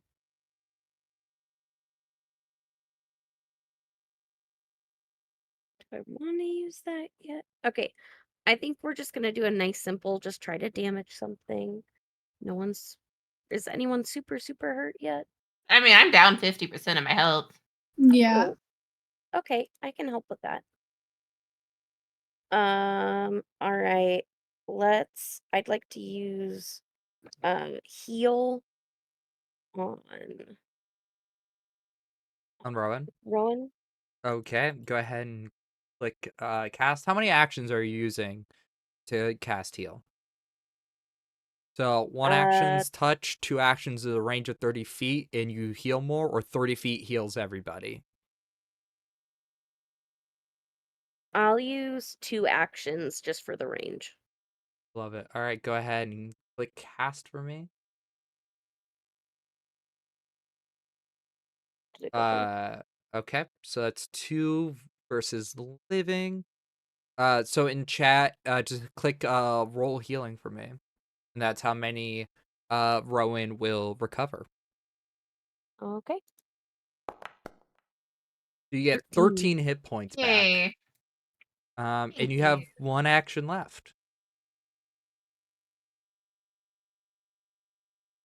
Oh, geez. Okay, and then so I could do a damaging spell as well, So that was maybe? 2 Or actions.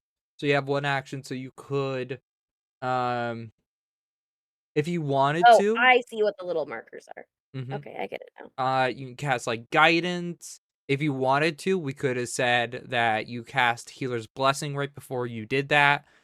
You could cast Lifelink, which will which will increase your curse level by 1. But will give you a nice benefit. And so on. Completely up to you, but you have 1 action left. You said that I could like raise my shield. You can raise your shield.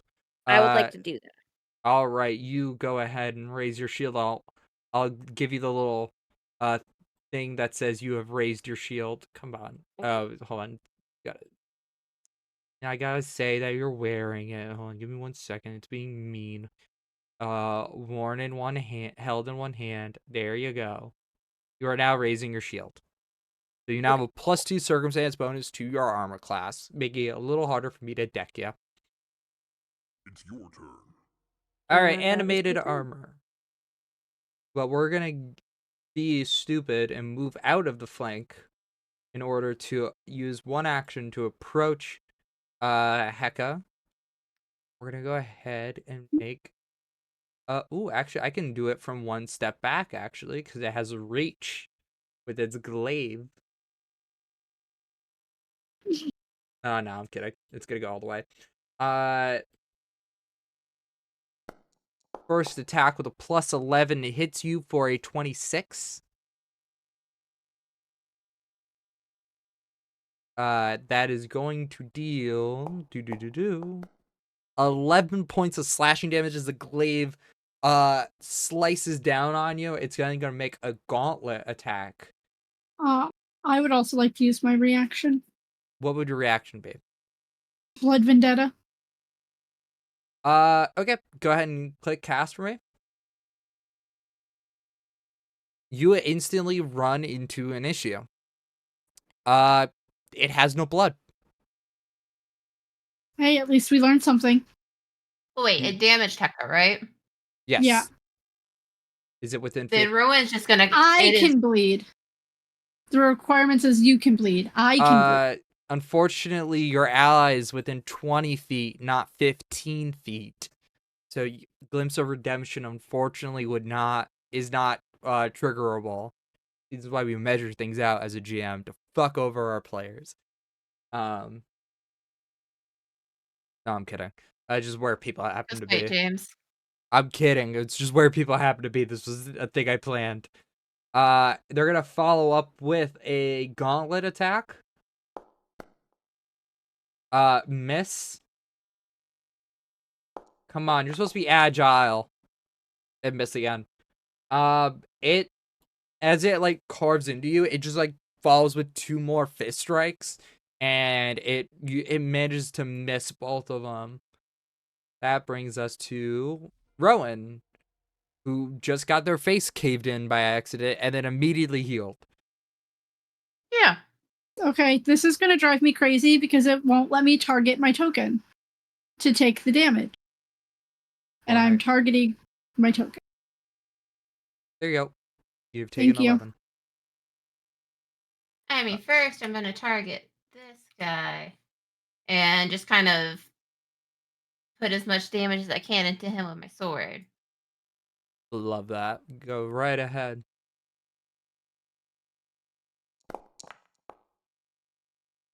Unfortunately, that's gonna miss. That's rude. And that's only one action, right? That was only one action. In which case, Rowan, with like a free hand, is going to like rifle through his like pockets and then pull out a deck of cards. Rifle through the deck of cards, and then he pulls out one that's got like a lightning strike on it. And I'm gonna use my cantrip deck to go ahead and use electric arc. Okay. Does it have a DC? A DC of 15. So typically this is one too many actions, but I'm gonna say rule of cool on this. I'll allow it. So he's going to make a reflex saving throw. Him and his ally. Which ally would you like to also target with this? Because it gets a natural This 20. one, The armor or the little spy? the armor. Okay, the armor is also going to make a DC 15. Ooh, this one might be actually harder. It succeeds. Sorry, no, it fails. So go ahead and roll 2d4. That's how much electric damage it takes from electric arc. I think that's also going to bypass some armor. Takes one. Ooh. How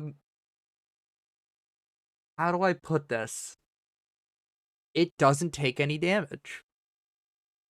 It looks like this thing it has a hardness to it that manages to negate some of the actual damage it has. So as you pull out the card and like the card shoots out an arc of lightning, the robot in front of you just full on like pushes your hands away, causing the spell to go wide and miss both your targets. That's gonna be all 3 of your action. You're a little bit of a dick, you know that? Me? I didn't. I just I mean, I say it doing mostly to some. the Oh. character in front of me, but it can apply to you too, James. I assume at this point. All right, that's on me. I assume most players are just immediately calling me a dick. That brings us to Heka. I'm gonna use 2 actions to use ignition on the guy in front of me. With or without a Have- remix? Why not both?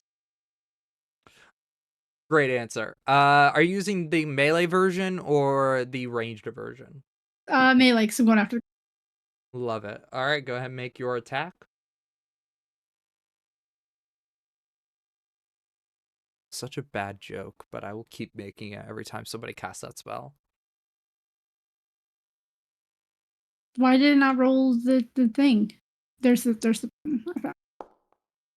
That is an 18 that hits. Go ahead and roll damage against them. Not a critical hit. Okay, so that's 8 points. Ooh, 8 points of fire damage. It looks like it takes no damage from that, as it absorbs this the is heat. gonna be fun. And then I'm gonna use my my last action to heal myself. Okay, that brings us to Make ready, Jorik. your turn comes. Okay. So one of those deals where just kind of like sees this thing on him. It's like ah, and he's going to turn. He's going to pull his. He's going to pull his sword and try to stab the thing. I love it. All right, go ahead and give me an attack. Okay. So drawing sword. That's not the thing I was trying to draw. Trying to All of draw a sudden, that. a hand There we go. crossbow appears out of nowhere. Yeah, I know. It's like what the hell. Put Okay. that away. There we go. All right. So let's see. Now let's see how do I do this? So Strike. so strike plus 10. Because Gotcha. it's your first attack with this weapon.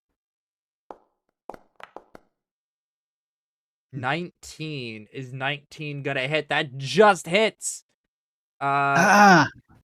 Excellent. Go I ahead click and roll some damage. righto. It is not off guard, so you do not get sneak attack. All right. So in the chat, it just says roll damage. Oh, perfect. You just did it. Got it. All right, 8 points me a of sec. damage. This thing does not have a hardness, so you just cut off like 3 of its legs in one slash. You have another 2 actions remaining. So if you want, you can follow up with, like, do you want to fate against it, potentially make it off guard?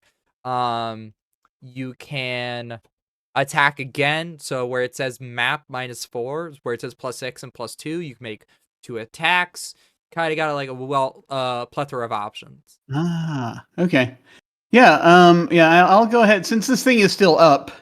And I think right now I'm just still in like mild panic mode. I'm just going to be swinging at this thing, trying to just trying to get it. So I'm going to try to hit it again. So it's map doing a -4 because plus you're 6. wielding. Okay. Yep, Yeah. you're wielding an agile weapon.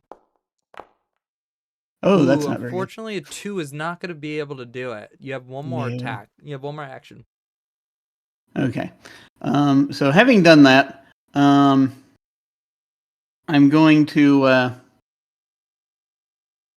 Can I remind you of one Yeah, thing? that's the thing. I can. Yes. Attacks of opportunity is not a common reaction that creatures have, so reactive attacks aren't a thing. So if you wanted to like move to get out of the way, it wouldn't trigger anything unless a creature specifically had that ability. Can I take a 5-foot step as I activate a tattoo? Is that a thing that people do in this I system, or is wouldn't. that not a thing? I don't think you can do both. So I think it's either going to be Okay. shield or to move. Yeah. So it's like, yeah.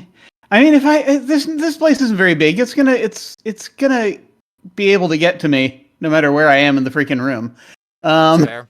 So I don't think moving is going to be my priority here. So what I'm going to do is, as I'm sort of trying to get to sort of a little bit of space between me and it, I will I'll just basically hold up my flash up my hand for just a second. I just twist it, and the shield tattoo activates, and this shield appears. Essentially, this magical shield transparently appears between me and it. I love that. And, All right, that is gonna end your turn with the shield being cast. Beginning my turn with I'm gonna start punching your friend. Come here, Ron.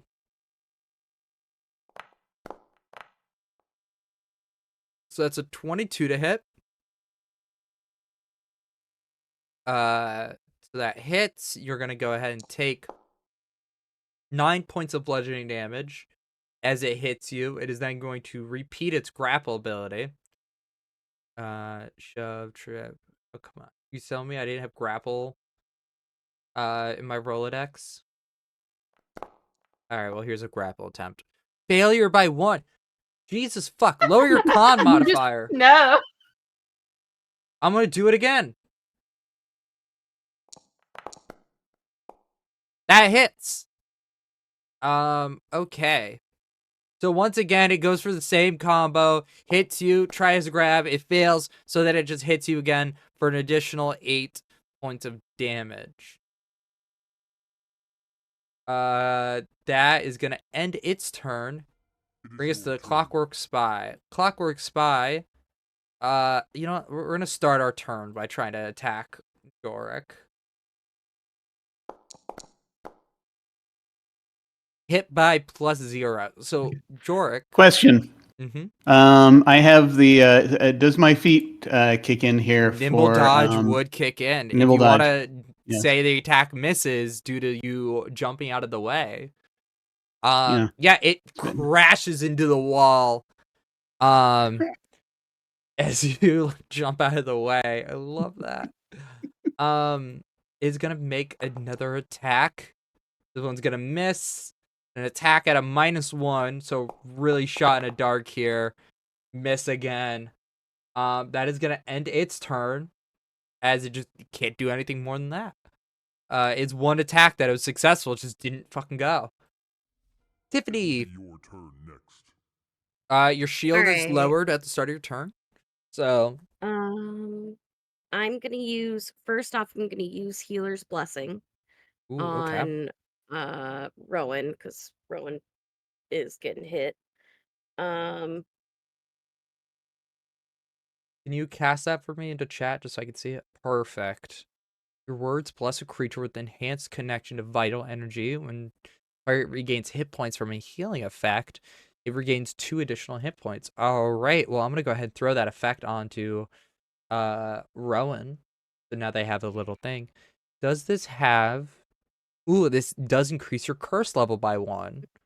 So I'm gonna go ahead and give you the effect of the curse of outpouring life. So here is your minor curse has now been activated. all right. And then I'd like to use my remaining 2 actions to cast Heal again. All right. We'll go ahead and put that into chat. All right. We're just becoming a font of healing. Mhm. We appreciate that.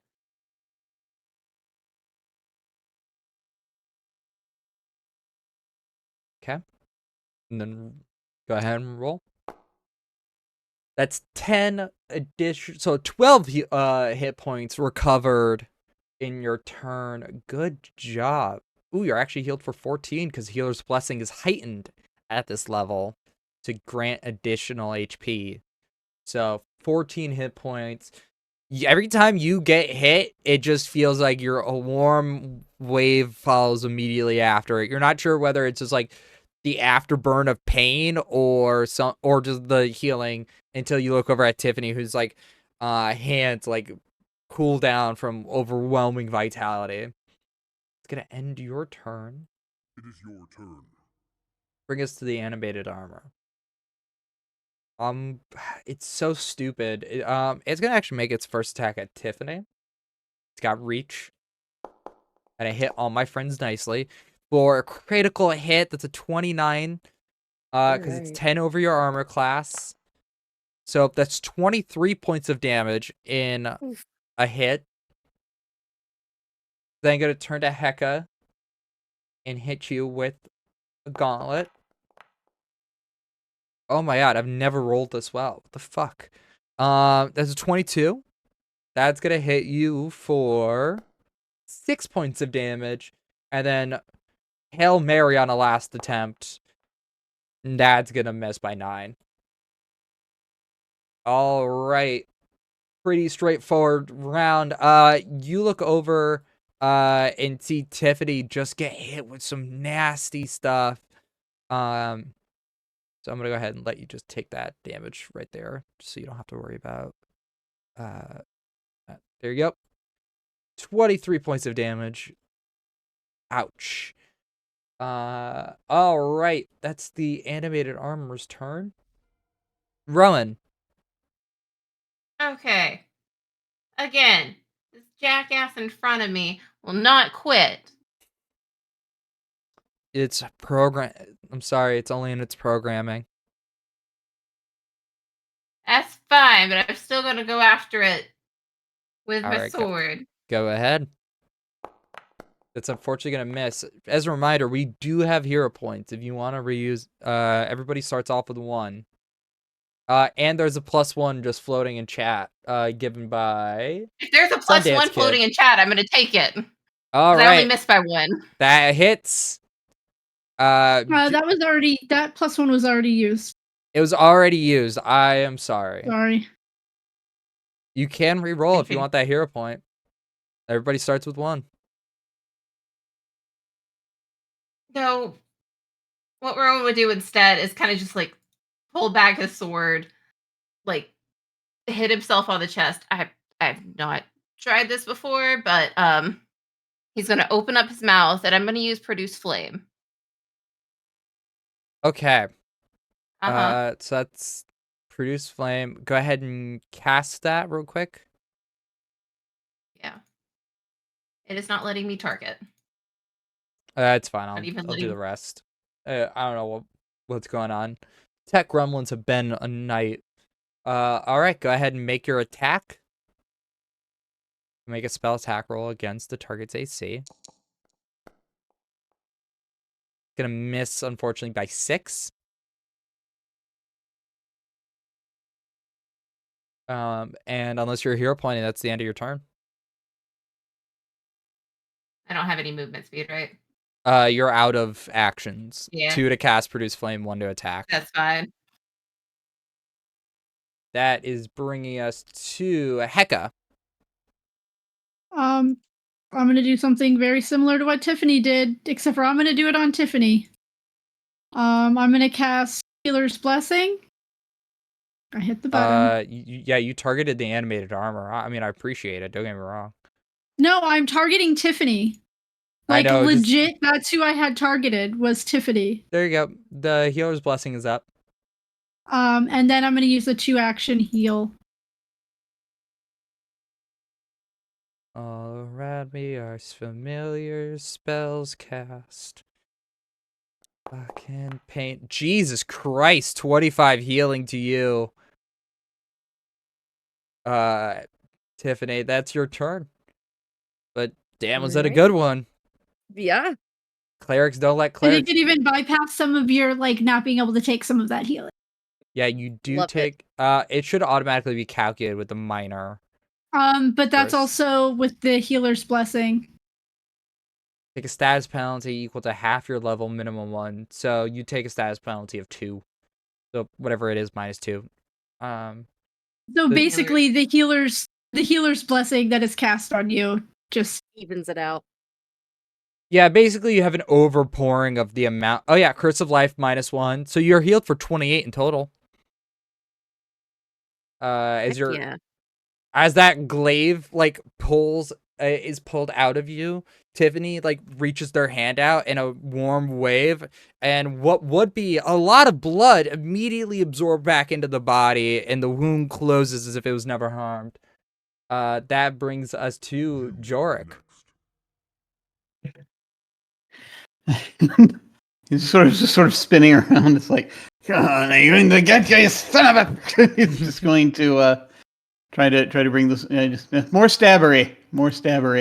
Go ahead.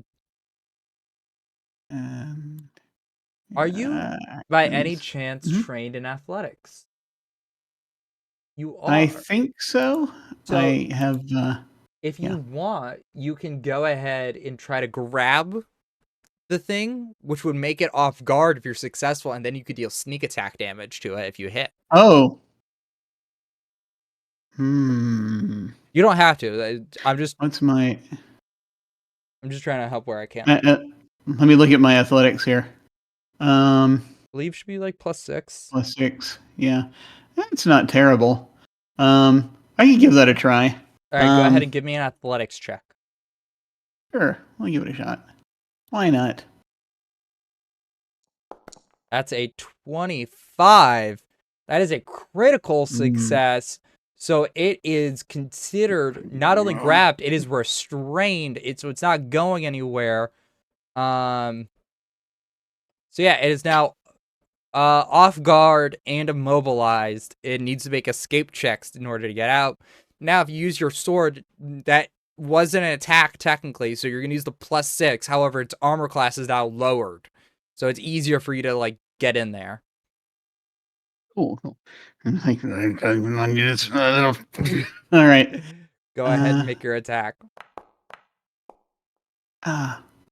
14. 14. Unfortunately, he's gonna miss. You can hero point to reroll and use the higher result. Yeah, let's do that. All right, go ahead and give me the roll again. Oh, I clicked the wrong thing. I'm somehow giving. Never mind. I have no hero points left after this. Reroll? Yes. Okay. Yes.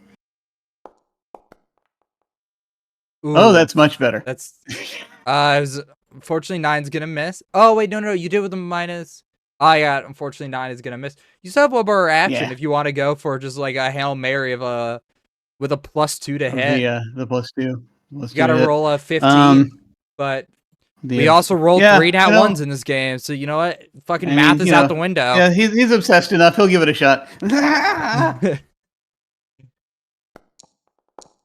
Natural 20 for critical hit. All right, go ahead and hit. Someone can do damage. Go ahead and hit critical for me, and we're gonna see why Pathfinder crits are fucking amazing. So it's 20, and then I'm gonna go ahead and roll your sneak attack damage. So that's doubled for an additional 12 points. Basically, it's dead. It's dead. I can't stress how dead it is. However, it is reduced to 0 hit points. So in a 5-foot burst, centered on its point. Oh, that's only hitting its allies and you. I need you to make a reflex saving throw. Oh wait, hold on. Are you trained in thievery? Yes. I will give you. You're gonna make 2 rolls for me. First is gonna be a thievery check to see if you can cancel the self-destruct sequence. Okay. Because it is going to try to blow up. 16 unfortunately fails. So I then need you to make a reflex saving throw. To see how much you can mitigate. Here it is. You're completely fine. This thing blows up, and you're with that, like, you just duck down, and just all the shrapnel hits the wall behind you. That thing is gone. That brings...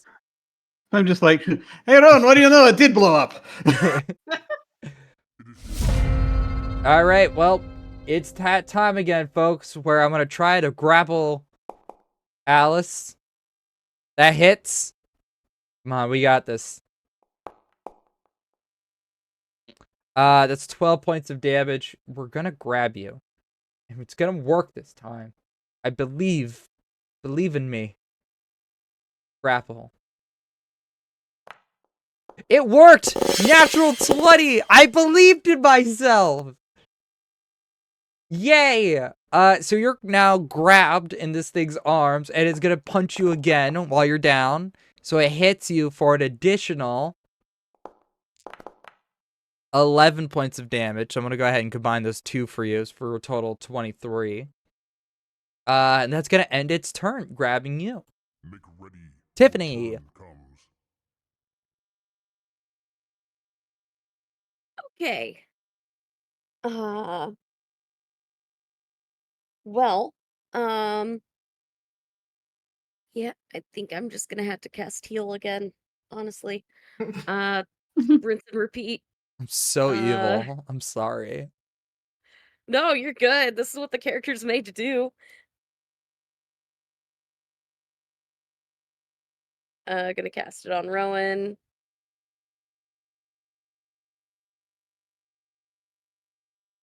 At least they heal extra? Yeah. Alright. So That 18. is 18 healing, if you don't mind. Oh, it automatically does it. Perfect. Alright, you still have one action left if you want to, like, raise your shield again, if you want to move. I thought was Healer's Blessing was last Blessing. turn, so you don't need to re-up it, I believe. Okay. It's concentration. I thought that took a action No, away, it's though. only sustaining that says it. Concentration, Oh. concentrate trait is not like 5e. It just means, you need to be You able have to to have the think. brain capacity. Yeah. It's like Oh wait, barbarians Tiffany might can't need to use. roll for that. Tiffany may need a flat check. There's no Okay. butterflies in here. We should be fine. But yeah, I'm gonna raise the shield again because Perfect. ouchie. That ouchie did hurt because it's that turns that armored turn again, and we're gonna go for another attack at you. Gonna miss. All right, we're gonna do one against Heka. Hey, that does hit. I rolled minimum damage of 5. Yay. And 11's gonna miss. That's gonna end its turn. Pretty straightforward of a turn. All right, Rowan, you're not looking so great. You're grabbed. So if you want, you can make an unarmed attack to get out, an athletics or an acrobatics check to escape. If not, you can start just trying to hit this thing in general. Oh yeah, no, I'm using an athletics attack to escape. All right, go ahead and give me. It's against the athletics DC. But 21, that's successful. You 25. escape. Mhm. You are no longer restrained. You managed to break free. You have 2 actions left. Yeah, I'm just gonna go straight for this guy's face with a sword. This will Okay. hit at some point.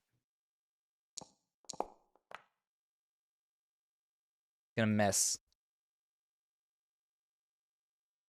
1 action Try to left. do it again. All right.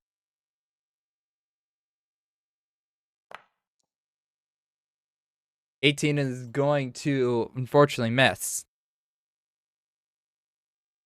Ending your turn. Dido's not here, so I'll give him an extra. I'll give him their turn later. Jorik. Quick question. Quick answer. I'm going to ask that annoying player question that comes up occasionally. I love that question. Is Mayanda been doing anything? Mayanda is currently in the corner with no weapon, just trying to stay out of the combat because they have no weapon, no armor. Gotcha. Okay, just checking. Of the two people currently directly engaged in melee, which one looks like they're in more trouble? Both the armor and the statue are both unharmed. That being said, you're going to have an easier time getting sneak attack off if you just take one step to the right. Yeah, that armor is going to be off guard to your attacks.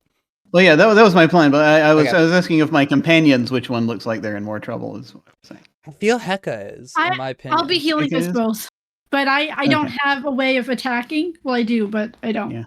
Yeah, it seems like Yeah, they're all going right. after the supports. Yeah, I'm gonna go ahead and flank this this creature. All right. This being, this critter, and try to engage in more stabbery. Basically. Go ahead and give me a strike at your highest modifier, please. Alrighty.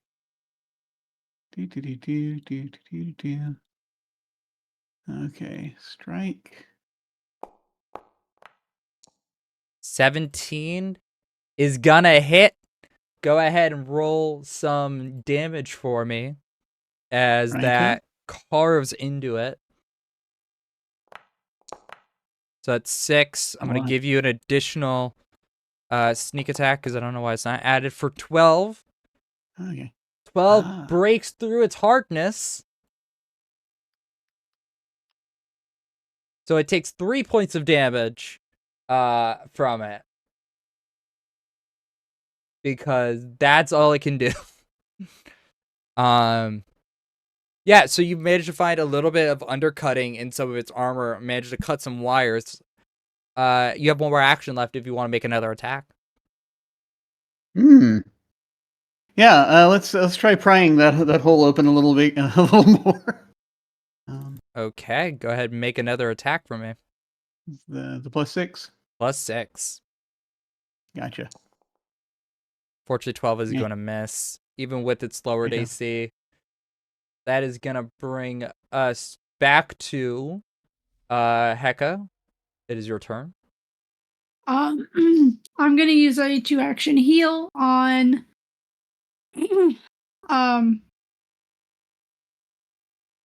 Rowan. I'm going to ask an annoying question, but can you see Rowan? I don't know. Rowan is I? like 6'3". I'm gonna roll D20. Just a 50-50 shot. Okay, yeah, you can. Go ahead. Rowan is like 6'3" and built like a linebacker. All right, you get 35 hit points. And then I'm using my last action to battle medicine myself. Straightforward turn. I love it. Make ready. Well, this is is that 35 healing? Yeah, 35 healing to you. Okay.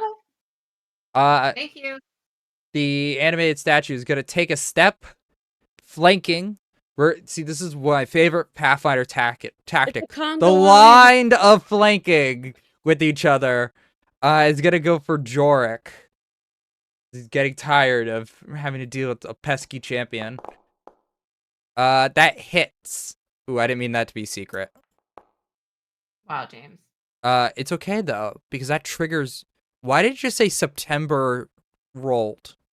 I don't know why it says September. Wrong character, okay? Wrong hellhole of a game, okay? Okay. So that hits. I've been struck by the month of September. That triggers Do you remember? Glimpse of Redemption if you want to use it. Yes. Finally.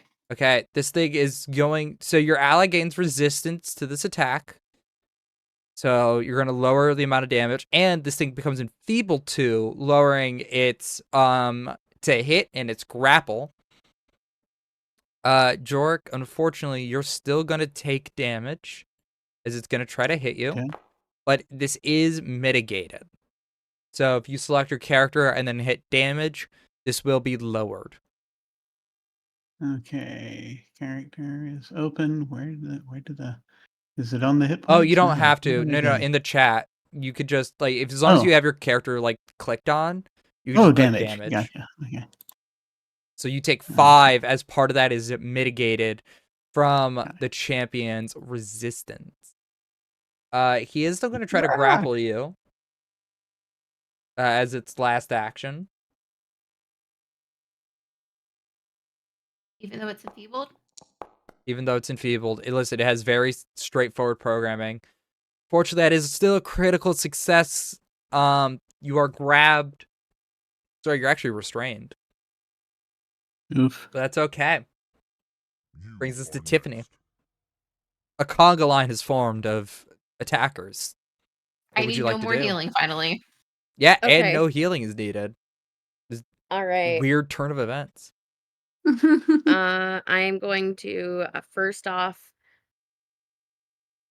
I'm going to cast guidance on Rowan. You don't want to cast it on me? I see how it is. No, I'm sorry. Like the animated armor are really cool in the conga line, but Tiffany has a certain type of programming, James.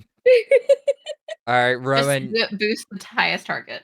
Rowan, a feeling of guidance brushes over you. and then I'm going to use I don't know how I'll test out their fortitude with vitality lash. I'm going to give you a hint right now. They are immune to No? that damage because they are Okay. not living creatures. Then I'll go ahead and do divine lance. That might do something.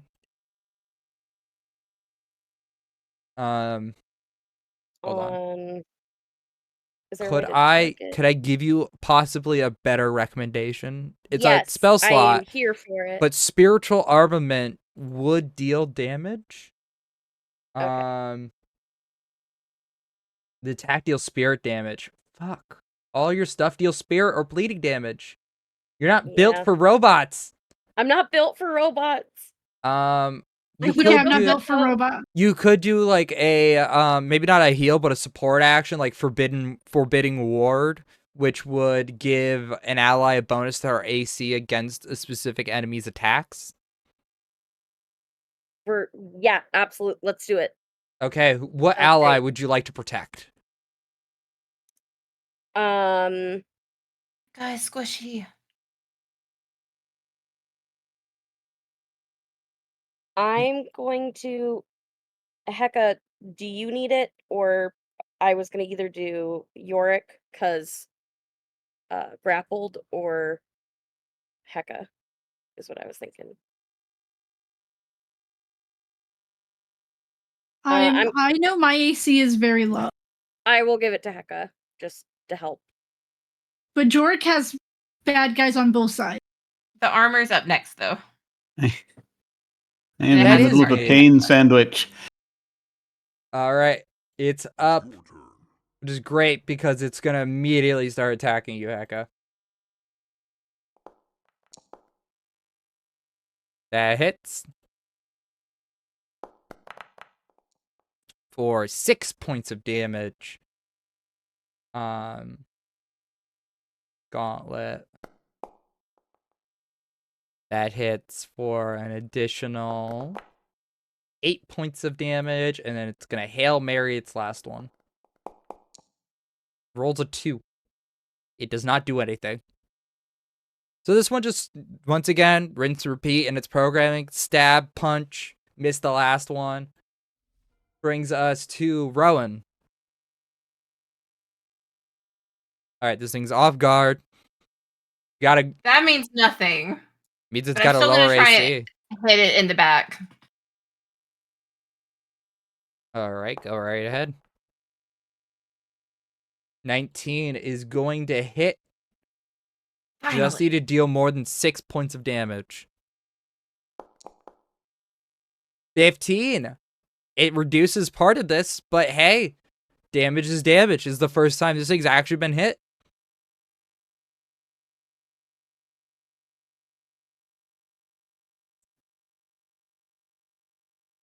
Okay. And then I want to kind of like go kind of tackle it / shove it out of the way of this fucking conga line. So that's actually a new action in the Pathfinder remaster called reposition. So go ahead and make an athletics check. This is going to take the I'm multiple trying to attack use penalty. shove because I have my bronze bull pendant. Oh, okay. So you want to So move. that Okay. it specifically says shove. All right. Yeah, I'll allow shove. Go ahead and give me an athletics check. As I read I over don't what your suppose you bronze can tell bull. me what this DC is. You attempt athletics check to shove. When you activate it, you get a +1 item bonus to your check. Increase the distance you shove by 10 feet on a success, 20 feet on a critical success. All right, so do you use an action to activate it? Yeah, I still have 2 actions left. Okay, so one action. I know, I'm just going to give you the effect, just so it happens. Your DC for this is 22. Okay. I was just making sure I couldn't use my insurance. Nat 1. I'm gonna reroll that. Hero point.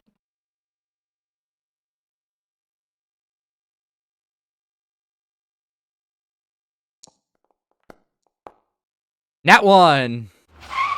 Okay, that should not be allowed. James, what the fuck are you doing to this game? I don't know at this point.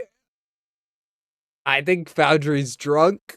It needs It's to the go home. Foundry James, curse. Every James, get time this I've over been in a with. game with Foundry, Foundry like sucks for players, and I apologize. I don't know what it is. It happens in Lancer. Anytime I have to use Foundry, I have it's played just with you in Foundry before, Barry. That is not true.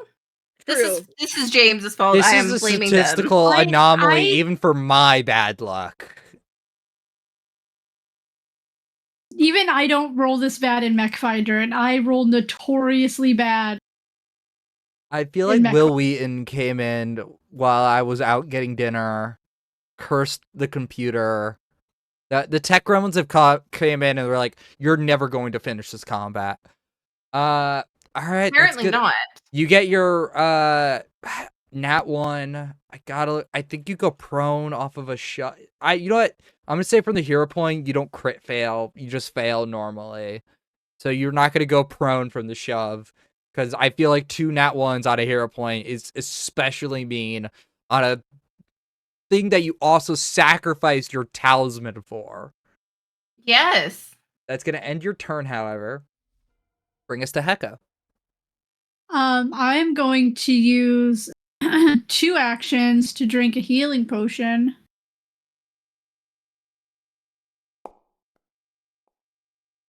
All right, you regain 6. You have 1 action left. I'm going to cast shield on myself. Cast shield. You are next. All right, Jorik. You are currently restrained. So that means you can use an action to either make an unarmed attack, make an athletics, an acrobatics check, or you can just straight up start trying to stab this thing back. It's already off guard to you purely off of positioning. Ah. So, yeah, I think I'll go ahead and use the if I still have the same number of do I still have the same number of actions? You still have 3. All right, yeah. So, well, while I'm here, Rinse and repeat the stab thing we did to I'm the like- construct. I'm Yeah. like, and I still got my sword, and I'm like, oh, really? Yeah, this thing just has like 1 arm on you and just not letting you leave. Yeah. It's like on your shoulder. All right. So we're hitting strike. Ah. It's a 29. That is going to critically hit it. I'm going to Ooh. tell you right now what happens and what I've been waiting all combat to do. It's now considered broken. So its AC goes down. Its hardness goes away. It's now considered broken. Go ahead and roll critical damage for me. And I'm going to I go shall. ahead and roll your sneak attack. Just so you don't have to worry about it. So that's Okay. 16 points of damage on top of an additional 4. That's 20 points of damage to this thing. It cannot mitigate. And then it takes double 4 damage. This thing went from looking great to not good at all. In 1 hit. Yeah, you can follow it up if you want. It's up to you. This thing's considered broken. All right. So now seeing that, I'm like, I am going to try to wriggle free if I can at this point. Okay. I'd like to use acrobatics for that if I may. Go right ahead. Make an acrobatics There check. we go. Nat 1! Nope. What the fuck, guys? This is unprecedented for players. I feel like you're fucking with me at this point. Like, this Hey, has to be a that's- joke of we're never going to finish this combat. Story is over.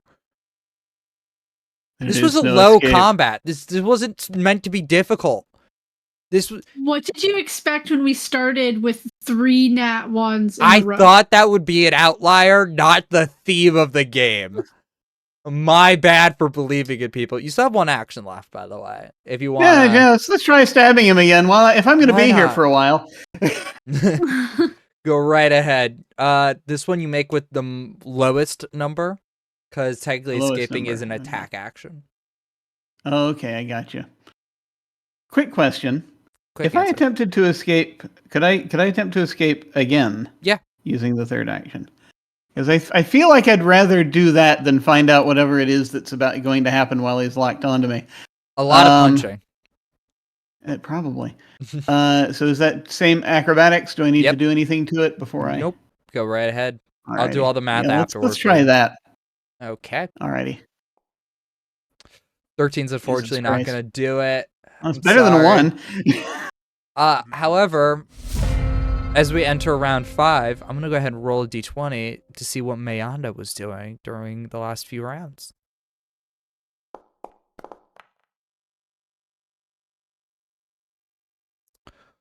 Okay. If anybody wants, they can go ahead and give me a quick perception check. Sure.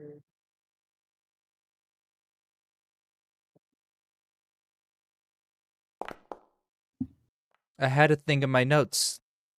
And Where's she perception? rolled high enough to fully actually pull it off, and I was surprised.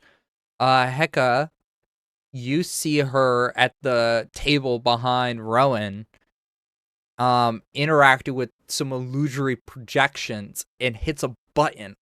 As that happens, both constructs power down.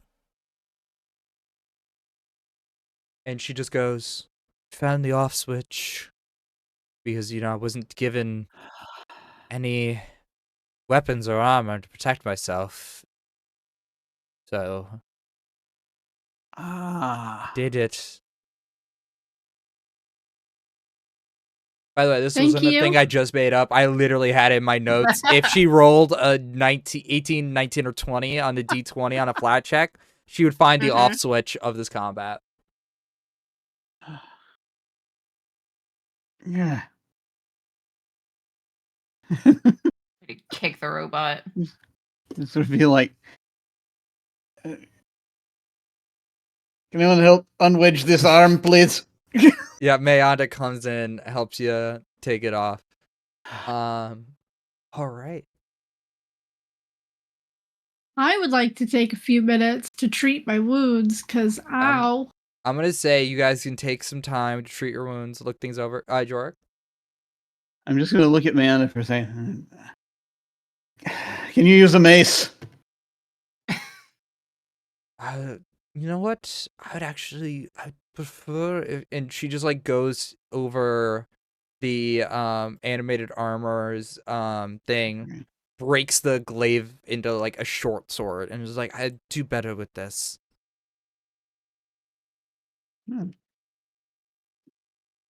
To each their own. Say, sliding the mace back down where I was grabbing for it.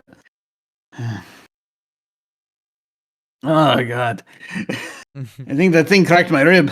I just sort of sit down and nurse As my you wound. all begin nursing and treating wounds, we're gonna go ahead and take a quick 5 to 10 minute break. We will be back very soon.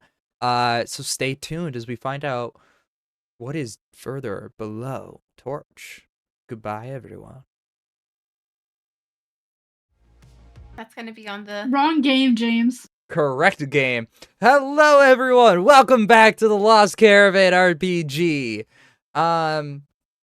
We are picking back up with the crew that has started to explore the spaceship that's underneath the town of Torch with Mayanda. You all take about an hour to rest, treat your wounds, and start exploring the ship a little bit. You manage, so looking around, you make it past like what appears to be several monitoring rooms. There's a giant biome where clearly several skeletons that have multiple arms lay as if they were skeleton of alien remains. You manage to get past all those. You see a weird non not a really rare language that only Jorik is able to translate. It's basically several signs just telling you like cafeteria, storage room. But unfortunately, not the first adventurers here. They've all been picked over. Mayada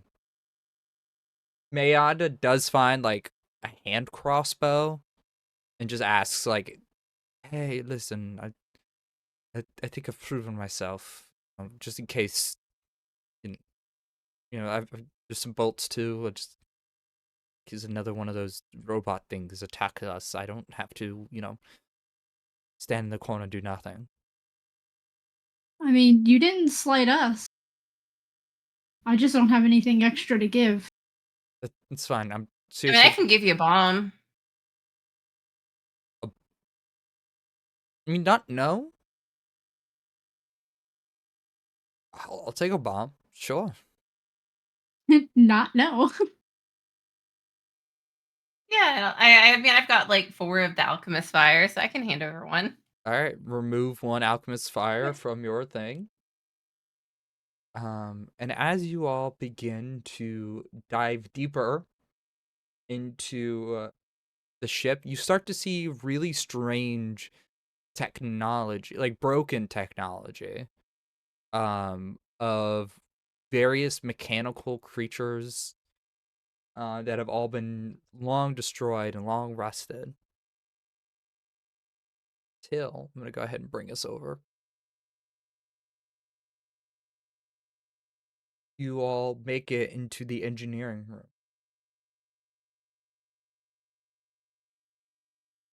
Mayanda looks at this room with a level of familiarity.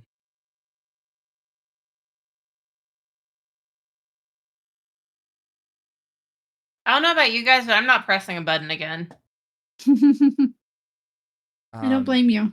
In the center, sorry, not in the center, in the far part of the room is a tube that contains a giant violet flame that shoots up. This looks like to be the beacon of Torch. Huh.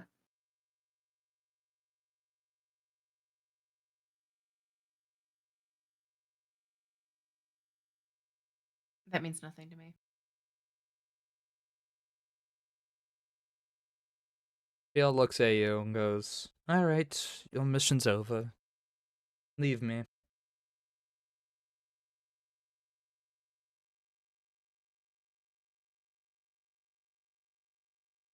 That's true. You're done. You did your jobs. Bye now. Uh, Um, I just have to say that the contract clearly states that we are to stay with you at all times. Yes, I will pay. Yeah, you know what?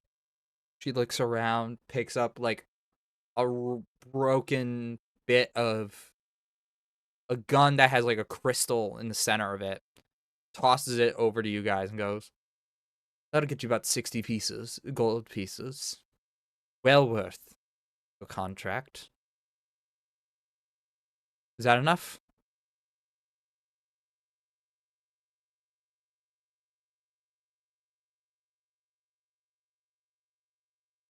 "Oh no, I And I don't died want to in a go to mysterious jail. accident."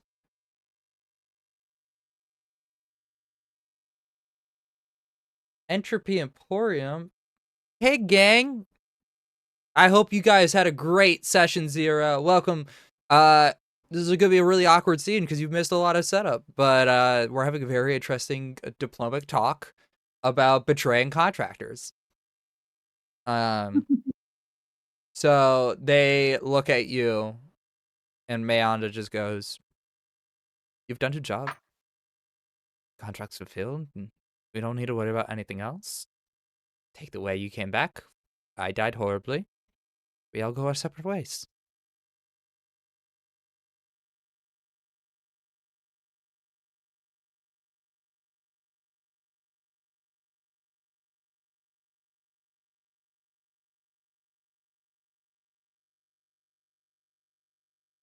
I feel like they're gonna know that we're lying. I'm not a good liar. What would Yeah, you know what? She pulls out the short sword and like graphic warning, just a slight one. Is going to just take a cut into a bit of her circuitry Yeah. and give it to you. Goes and it heals right back up from her nanites. Yeah, it's proof, evidence that I died, of something to recover. I just want my freedom. Why are you finding that down here? That part I unfortunately can't tell you.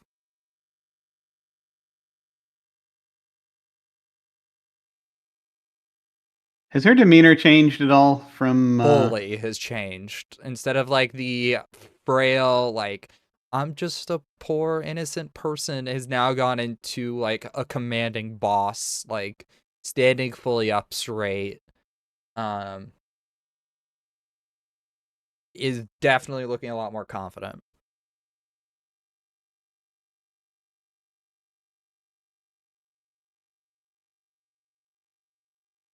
Listen, you won. You've done your thing. Congratulations. Good job. You did your contract. Heka's gonna turn to Jorik and sigh and be like, I still have to Coming in. live here. I Well- mean, you don't have to. Nothing I'm gonna do is interfering with your day-to-day life. Except if they find the same looking android They're again. not going to find me again. And how's Mhm. that? Because you already got me down here. But where are you going after that? How do we know that you're not going to be caught again? I have different plans, okay? If I get caught again, I get caught again. But I'll be fine. I'm better equipped this time. I know what I'm dealing with. This time, not like last time. I don't know how to So, put it. what exactly are you doing down here? Because that might help make the decision. I'm truly sorry, but I cannot tell you. That is Of course you a can. personal matter. I'm trying to contact an old friend. The parts I need are down here. Is that good enough? Is this that evil god they were talking about? What evil god? God that they said that you were dealing with? They're talking about Helion. He is not an evil god. Simply misunderstood. Enlighten us. Helion preached a lot about individual freedoms and the liberation of the android people, as well as serving of unity. Fortunately, from what I understand, my absence, unity has fallen, and the stupid Cassandra has taken the divinity drive for herself and has ascended to godhood. My poor master couldn't see wreck to some group of adventurers, ne'er-do-wellers, thought they knew better, killed him in cold blood.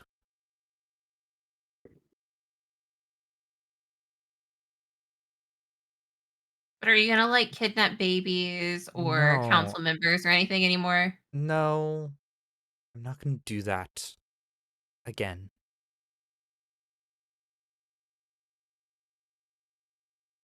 I just need the relay station that's right here to send a signal back to the scrapple wall to inform if there's any remaining Lords of Rust or anyone related to them that I am still alive and still of assistance to them.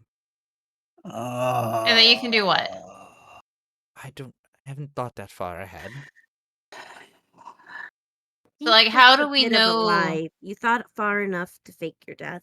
Yeah. Not far I enough faked my to. death to stop those fucking adventurers from brutalizing me or, God forbid, reviving me just to turn me back into a slave. Thankfully, the android people have been liberated from your barbaric ways. But we are not free everywhere. Not quite yet. But like, if we left you and you did this, how do we know like stuff's not gonna happen? I give you my word. What's that worth? Much as you're willing to trust it. I have nothing to give you to prove anything. I gave you that gun. I could tell you how to repair it. So you can use it. How about if we just sit here and watch and see what kind of message you're trying to relay? You wouldn't understand any of it. It's in a language you don't speak. I mean, he frees it pretty good. He speaks a more modern tongue. Ah. So then what's the harm of us listening? Because you're going to tell people that I'm I don't know still about you, but alive. my pronunciation is horrible. So I can't tell anyone anything that gets said. Fine. Stay and You know. watch, I guess. And she starts tapping into a signal to send to the scrap wall. The scrap wall, by the way, is hundreds of miles away. Yeah. I guess this is the point at which I reiterate that I'm from there. So I feel as though and we haven't really discussed lore a lot here, but I am assuming that the Lords of Rust are bad news. Extremely. They were all devoted followers of Helion who made everybody's life a living hell while living in the scrap wall. They had the largest section of land in the scrap wall for themselves, and the Lords of Rust was more of like not like an egotistical thing to call it, but more of like a self-aggrandizing name. Just because they were followers of what they considered to be an Iron God. Yeah. Okay. And I think I did say at the beginning that my gang was utterly destroyed. So Oh yeah, probably by the Lords of like Rust themselves, yeah. or people associated. Yeah, and it's like ah. I'm going to turn quietly to the others. I'm just going to say I would advise us not to let them do this.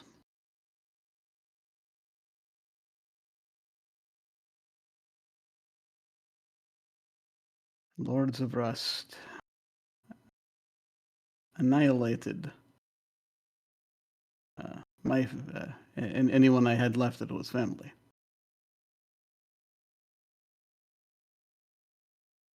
Now, this one was not directly involved, but if they are going to be, I cannot let that stand.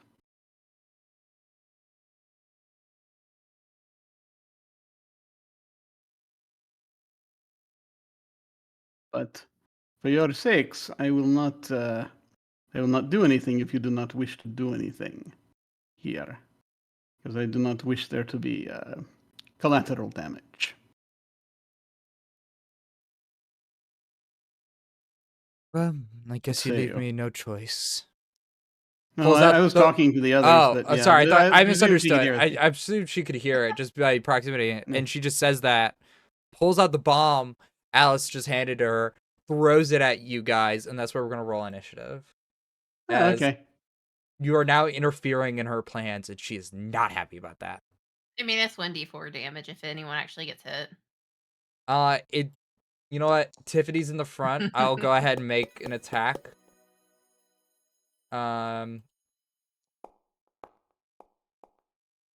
That is.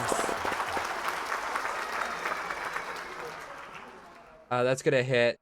So Tiffany, you're just gonna take 1d4 damage. So you're gonna take 3 damage. Here, I'm gonna show it to everybody. Reveal to everyone. Everyone else, I'm gonna go ahead and do this for you. You just take 1 splash damage as the bomb hits you. Boop. That's where we're gonna begin our combat with Rowan and Jorik both need to still roll initiative. It Yeah, I'm is. finally loading into Foundry. Hold on. Oh yeah. Do you want me to do it for you? If you just want me to. Yeah, your rolls are better than mine. About to find out. I rolled a 3. So it's an 8 for your initiative. Jorik. I assume this is not a situation in which I can roll this with stealth. No. I'm gonna give you No. you know what? I will allow deception because you were trying to hide it away, so you could still get your Yeah. class feature off. So go ahead and roll your Intended. deception with See what we can do here. natural 20. That thing is so Meanda's gonna be off guard to you because you go first. Excellent. Oh no, she beats out your initiative. Go. Even with a natural 20, she just rolled she also rolled a natural 20 on her initiative. That is hilarious. Versus. All right, Hecka, you're up first. Let me read this.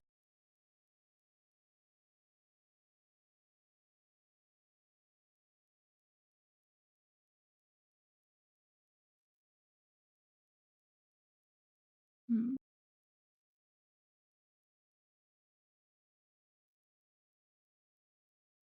I mean, technically, Yeah. glimpse of reaction actually works here. So, Do you want to trigger it? yeah. All right, I'm going to undo all that damage because she'll just choose not to throw it. Yeah. All right, sorry, go ahead. I keep cutting you off.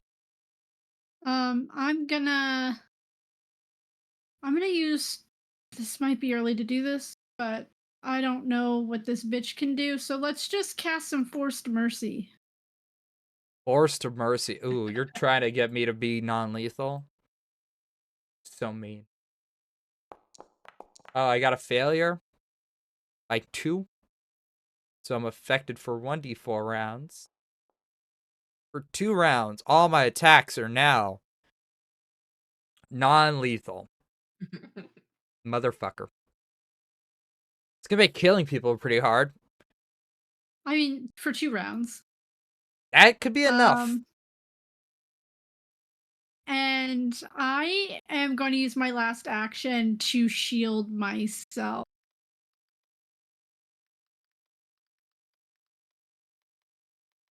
Okay, that's a shield. Ending your turn. Alright. We might have some rogue v rogue action going on here. Oh, I should have cast it. But that's Use an action to stride up. The only closest person they have is Tiffany. Yep. They're gonna attempt to feint against you. Because it does not look like they have a thing that... Nope. Okay. Boop, boop, doo, doo, doo. Feint. Oh, really? Is the android not good at emotional stuff? Thank you for telling me that. Failure by 2. Well, we're not getting sneak attack, but we sure are gonna shoot you. Sorry, I hit you with their sword. Not shoot you. That is a 6. It's gonna hit by +6. So that is total of 9 damage on the attack. As she just runs up, uses that makeshift short sword, and just slashes you across the chest, ending her turn because that's all 3. All right, Jorik.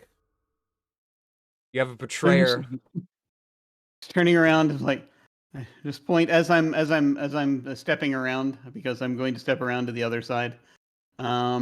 Basically, Love that. um, Get them and be flat-footed. like, I'm like, that was a private conversation, you know. And I'm like, you almost had me until you said the Lords of Rust, and I'm going to swing. Love it. All right. Thing is off guard, so their Action. AC is lowered. Sadly, no Yeah, hardness this time. So mean. go. You want to potentially Nope. reroll that if you haven't used your hero point? Um, no, I used my hero point earlier. Unfortunately, that's gonna Yeah, miss then. yeah. And so what I'm going to do now, standing at least here, I'm going to be here providing flanking. I'm going to go ahead and activate my shield again, so it's like just All so that right. just in case. Get your shield back up. Tiffany, you're up. So I'm assuming the same android rules as like the things that we ran into. No, So different. So this is not a construct. This is a full oh, like being. So rules apply as normal. Like as if it was any other creature. This thing is not oh dang! does I not could have have done blood immunities vendetta. to like you. Hey, if you want, you could just say you do that right, like off of the. No, because actually you couldn't, because they It chose would not be to true. They chose not to throw the bomb because Oh. your champion protected you with a glimpse of But I got redemption. hit by the sword attack. You did! So Blood Vendetta does go off. Good catch there.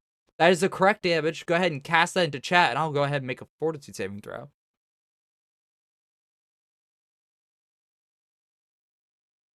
Also, I just love how awesome this art looks.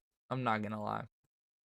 It's not the correct art from Mayanda, but I do think it looks cool. It's really good. It is really good. Okay. The will saving throw on my end. Not if it gets a disease, poison, or radiation. Fail by 8. Jesus Christ. Alright, so it takes full persistent bleed damage. Until the bleeding stops, the target has weakness 1 to piercing and slashing damage. Would go great for your rogue. Yeah, as they cut into you, a giant gaping wound of the same type opens on them, and they're like stunned by this. And they go, "No, I used to have powers like that too, and then somebody took them away." You have 3 actions. What would you like to do? Oh, and Nikki has given everybody given a floating hero point to whoever needs it. Thank you, Nikki. Thank Thank you. you. You're saving us in spirit tonight. Yay. Um, I am going to. Yeah, I'm going to use Vitality Lash. Ooh. Okay, go ahead and cast that for me. Okay, so it's a saving throw on my end. Unfortunately, rolled a natural 20. They're unaffected. Understandable. We have 1 action left if you want to, like, Shield up. shields up. I feel like I'm in Star Trek. The amount of shields that are going on right now. Shields. Shield. Shields. Fucking Sulu's out here running overtime, just pressing so many levers at once, you know? All right. Rowan, you are up. I'm gonna go ahead and close distance. I don't think I'm allowed to use an action, stop, and use an action, right? What do you mean? Like if I wanted to stop, Oh, like break lay up on your movement? hands on Tiffany, yeah. So if you wanted to use 1 action, well, from where you were, like, wait, hold on. Do you mind if I just reset you real quick? Yeah. You can still use lay on hands right here as 1 action Okay. because they're adjacent to you.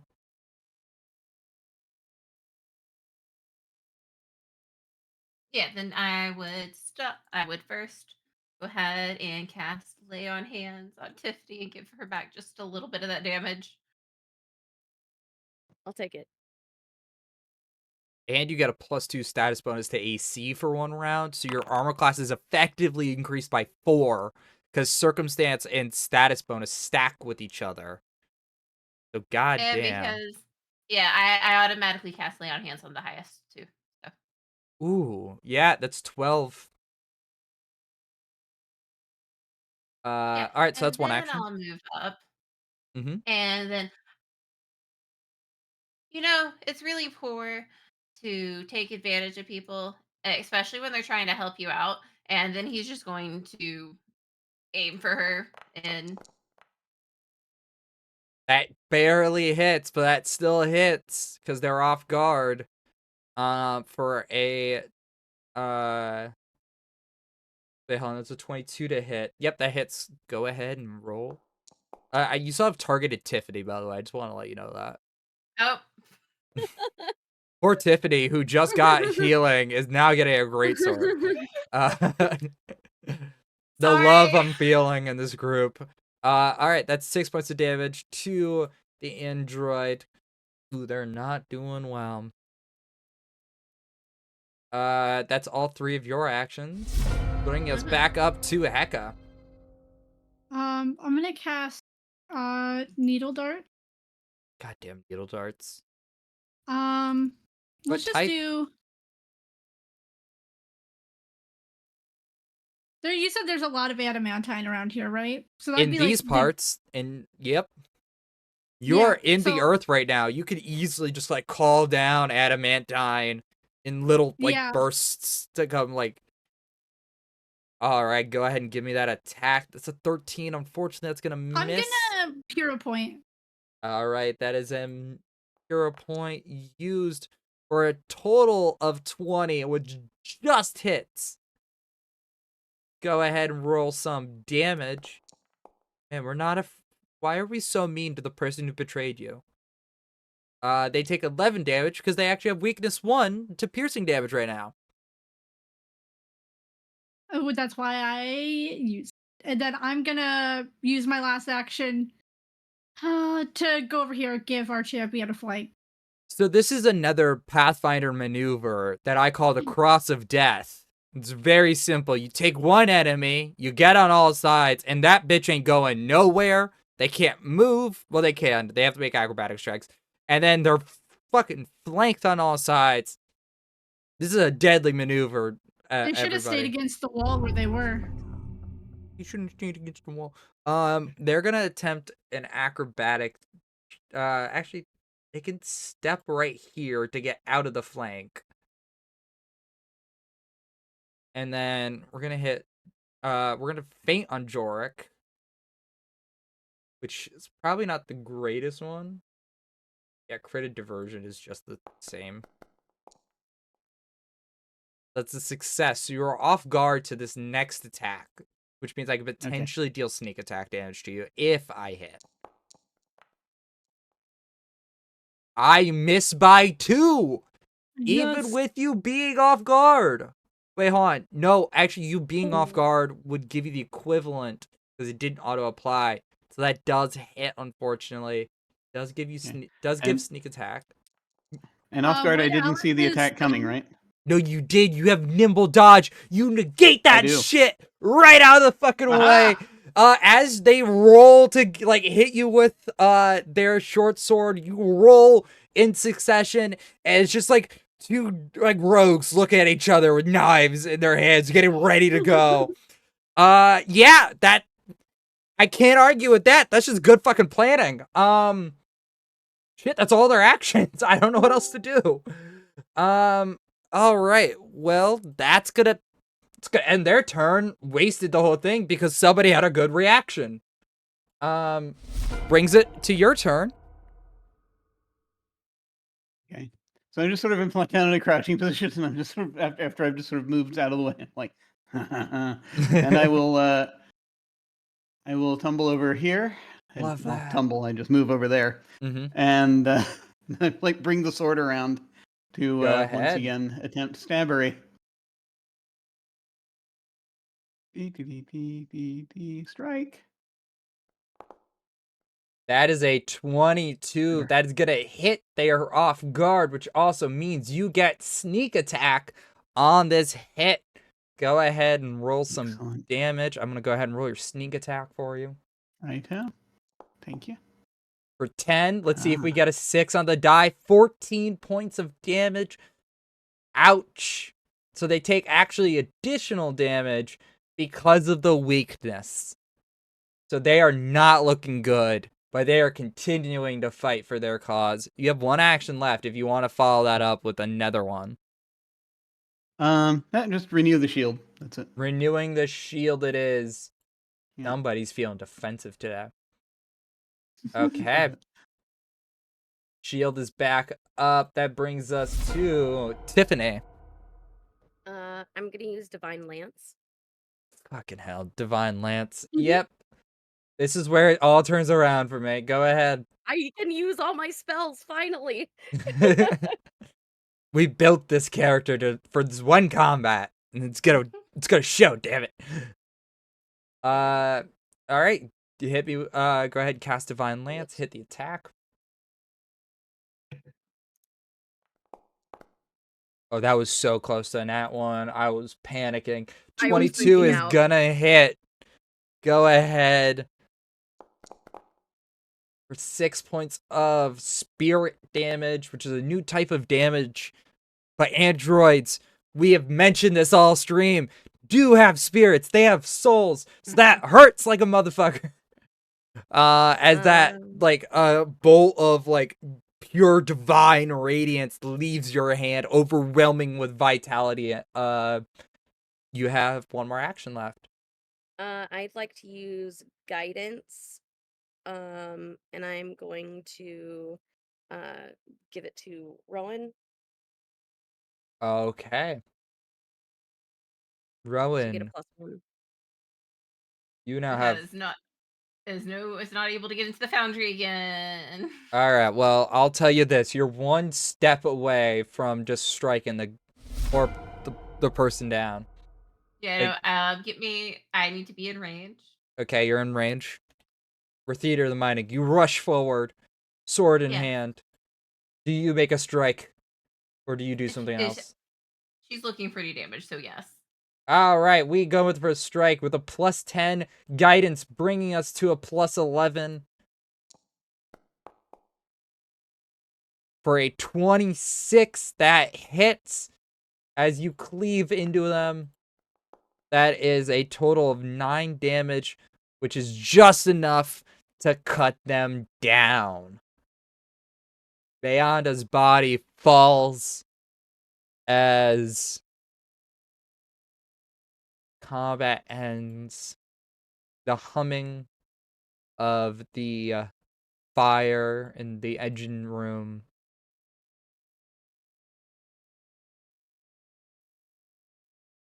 and you are all set. Your contracts are technically fulfilled. The Lords of Rust shall not be contacted. If there are any remaining out there, I'll give you a hint. All of them are dead. That's what I figured. Well, no, hey, maybe one or two will survive. You know, if Paizo ever lets me write at Iron Gods 2, nudge, nudge, wink, wink. James, if anybody knows who to talk to, it's you. James Jacobs or Luis Loza, depending on if it's a Lost Omens book or an actual AP line. See? I know too many We should- people. We should probably take the vessel back. Oh yeah, we probably should have proof. Yeah. I will say, you can tell once the curse has taken effect on Tiffany, her brain is much clearer. She speaks much more articulately. Like she sounds more intelligent. A fun way of using your curse. Yeah, you all. I'm gonna go ahead and transition us back to the main. You guys I mean, take. Sorry, no, go ahead. No, you. That's all you.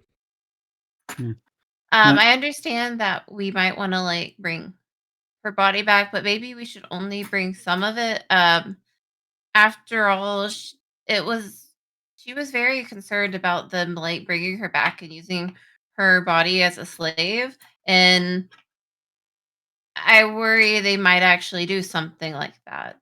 And Well, from what the guy up in the council room said, a new soul will enter this.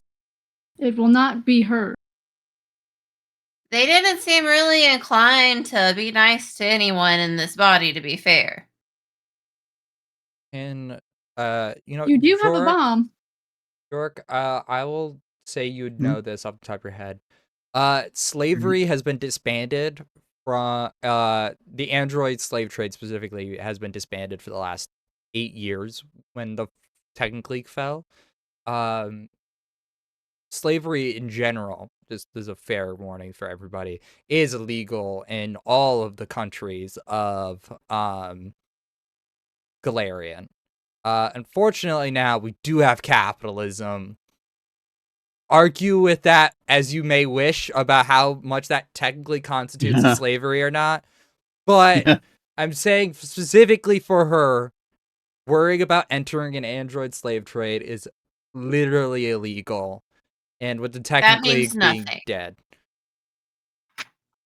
Listen, I'm just saying it is heavily against the Black Sovereign's wishes. And if you are found doing any sort of trade like that, you are executed. If this was a different type of game, a more serious one, we could easily talk about other ways. But for the sake of this, I'm just gonna say it's impossible for her to enter any sort of bondage or servitude. Um, Okay, voice of God, I understand you might be saying that, but at the same time, she did want freedom. So I feel like at the very least, we should just kind of find a way to cremate her body and maybe let her at least have that freedom. Voice of God responds back to you saying, "That's very possible. If you leave a body alone, the body will actually start. You guys see this, as the soul leaves the body. Um, so androids have artificial aging. Um, her her pink hair falls out, and it starts like becoming like this bare, like necessities robot essentially of just like this husk, no features, no nothing, like even the circuitry powers off, and it's just like you just see like it's really creepy at first until you get used to it. It's just like the skin starts like stretching and moving at times because nanites are actually like in the bloodstream starting the process of getting the body ready for its next vessel. So you can still move it and be fine.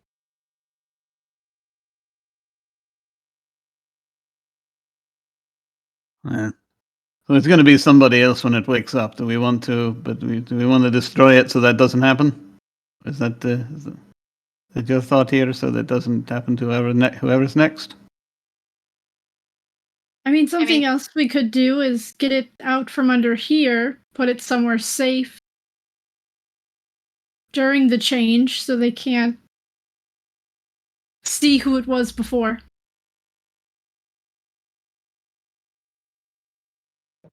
I follow the goddess of travelers and a lot of other things for a reason. I'm more than happy to wait around with whoever this may become and get them out of the city. And hopefully Desna and good luck is on the side that whoever this is doesn't actually try and kill me automatically.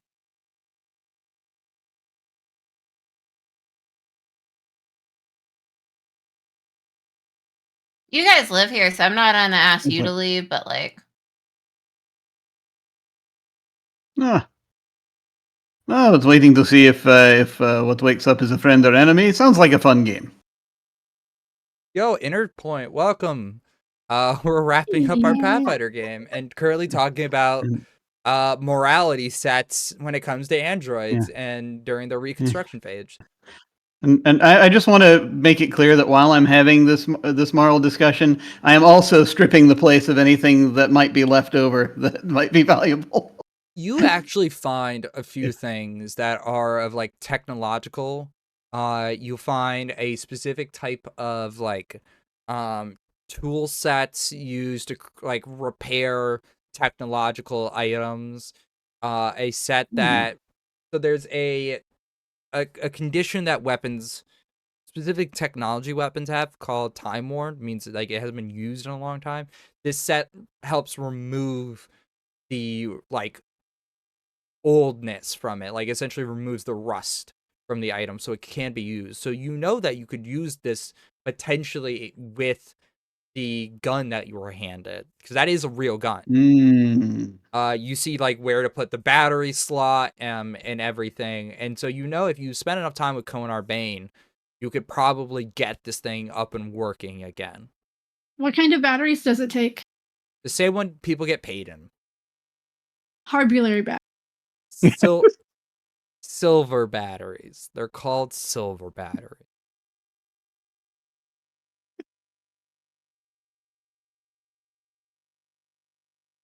Do we want to trust this to the government or not? Oh, no. Sorry. Oh, No. you're serious. Sorry. No. Up to you folks. Maybe they'll understand. Maybe they didn't won't say we seek to had take bring back advantage of anything. someone. Maybe they won't take advantage of someone waking up. Who knows? No, I meant like all the stuff they asked us to bring back. We don't have to actually bring back anything if we say nothing ever really happened and she died before we got down here.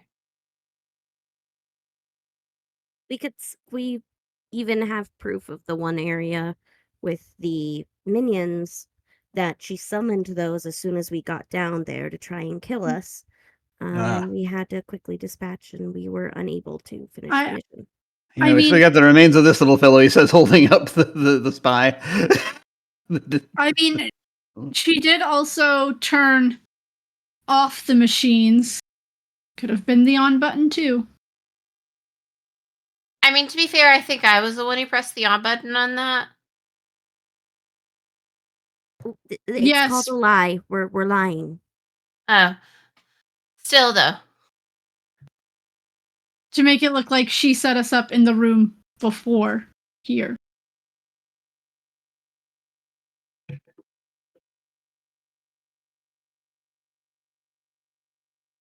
Sure, yes. We can also just say we never got through that first door.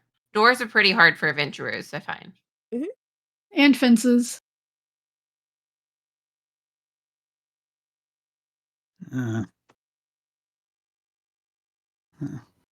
Well, she already very kindly gave us proof that she'd been destroyed before she attacked us, so that's always helpful. Mm-hmm. If we want to go that way. We should find a safe place for this android to wake up. Yes.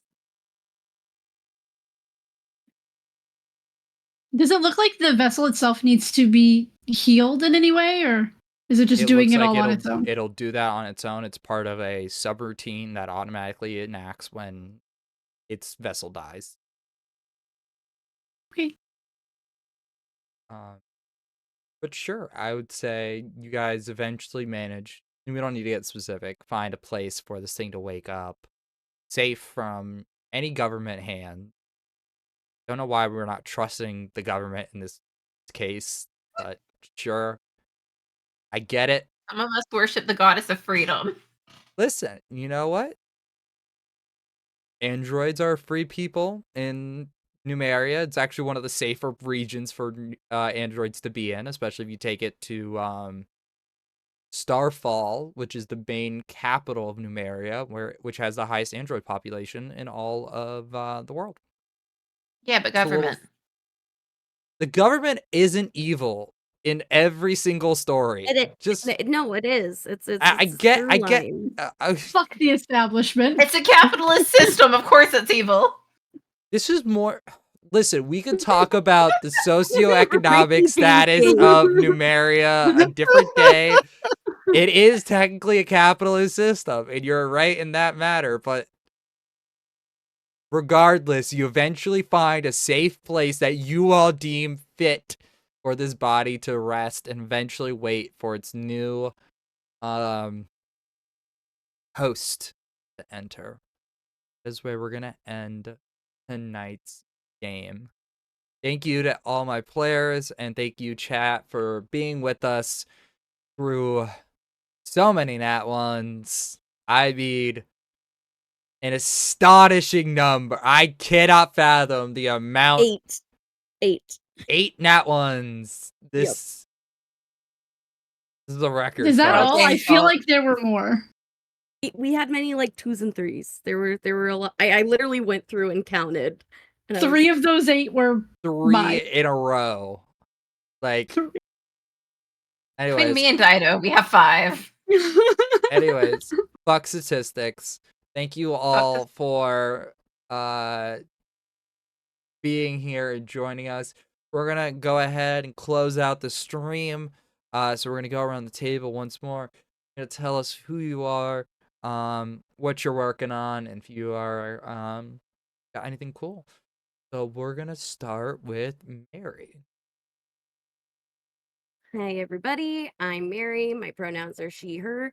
You can find me online over on the Health site at Nerd on Wheels 15, or you can find me everywhere else at the Nerd on Wheels. Coming up this this Monday, we've got another episode of Lancer, and we're getting into our new season of Hell's Gate. We've been promised romanceable NPCs and horrible things that have to do with their backstories. It's going to be a grand old time. Then on Tuesday, you can head over to 2000 Tales Roleplay, where I host the Struggle Bus, a talk show. And this week we are talking about how to create NPCs and our favorite NPCs. Wednesday, you can catch me over on Enchanted Sorcery Productions for Fandelver and Below, Halia's Harriers. And then I think that's all I got for this week. Yeah, that's it. I've got a light week this week. Hell yeah. Alright, next up, Alice. Hi guys, my name is Alice, she, they pronouns. You can find me everywhere online at Alice Hart, or if the adult film star has stolen that, then it'll be at Hellion Hart. My next, you can find me actually, if you guys feel like doing anything else tonight besides our raid, we just released our second episode of Old Gods of Appalachia on YouTube for Lost Caravan. It's one of our straight to YouTube series going up every Saturday. Outside of that, you'll find me on Fridays over on Nerds with Dice playing Apocalypse Keys. And on the 11th, back here on Lost Caravan, I will be playing Icon with Hoop. There's a few more things in the works for this month that I can't say anything about yet. But if you feel like following me on social media, that's where you'll hear about them first. And then, of course, you can always find me on the Actual Play podcast. Welcome to Reddington. It's the Monster of the Week actual play, where I am a producer, editor, and player. Okay. Next up is Other Doc. Jim. Well, thank you all very much. This has been great. I just delighted in the whole thing, and all just the character interactions were glorious. Thank you so much for this, and thank you for putting up with my foolishness.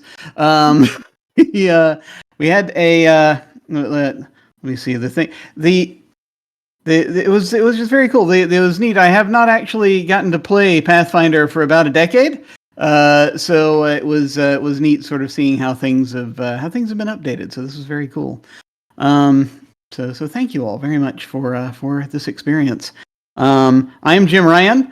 I am Other Doc on Twitch and the majority of the other social media places. Anywhere that I'm not Other Doc, I am Jim Yes That Jim. My website is jimyesthatjim.com, where you can find my various audio thingies and links to other projects, as I have tried to slowly get them done. I've got a few irons on the fire, but right now the only one I can that is ready for me to talk about is starting tomorrow afternoon on my Twitch channel. We are finally kicking off our Gothic sci-fi campaign. Alas for the Angry Void. This is a reskinning of the Powered by the Apocalypse game, Alas for the Awful Sea. And we have a delightful crew.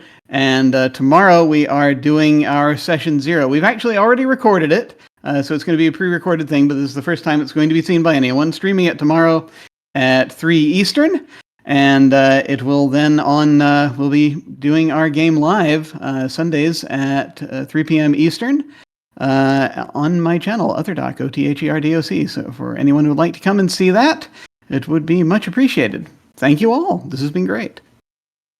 You're very welcome. Dido. Hey, I'm Dido. I played the cleric tonight.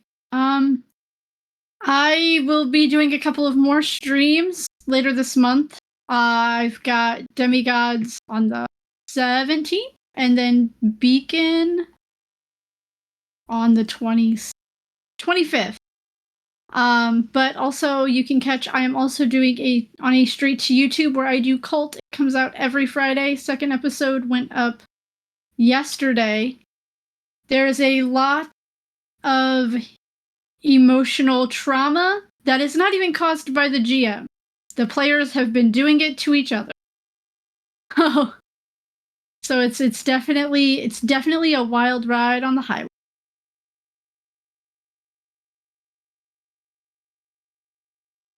I guess that leaves just me. Hi, I'm James. I've been your game master for the evening. Big Numeria nerd, as you can tell. I mostly write Pathfinder 2nd edition stuff when I'm not doing other work, aka other Pathfinder related content. I will be back on the 14th, so on Valentine's Day, we are doing a honey heist. Except we're throwing a Valentine's Day spin, so we're gonna be raiding a bridal expo, and that is the only note I have written down on my session prep. I refuse to prep for that game. And then I'll be back for other games such as Mech Finder, both the YouTube one and the one shot, Beacon, Lancer, where we could finally romance each other without getting interrupted. Yeah, that I'll kind of be all over the channel this month, so I look forward to hanging out and hopefully seeing everybody again.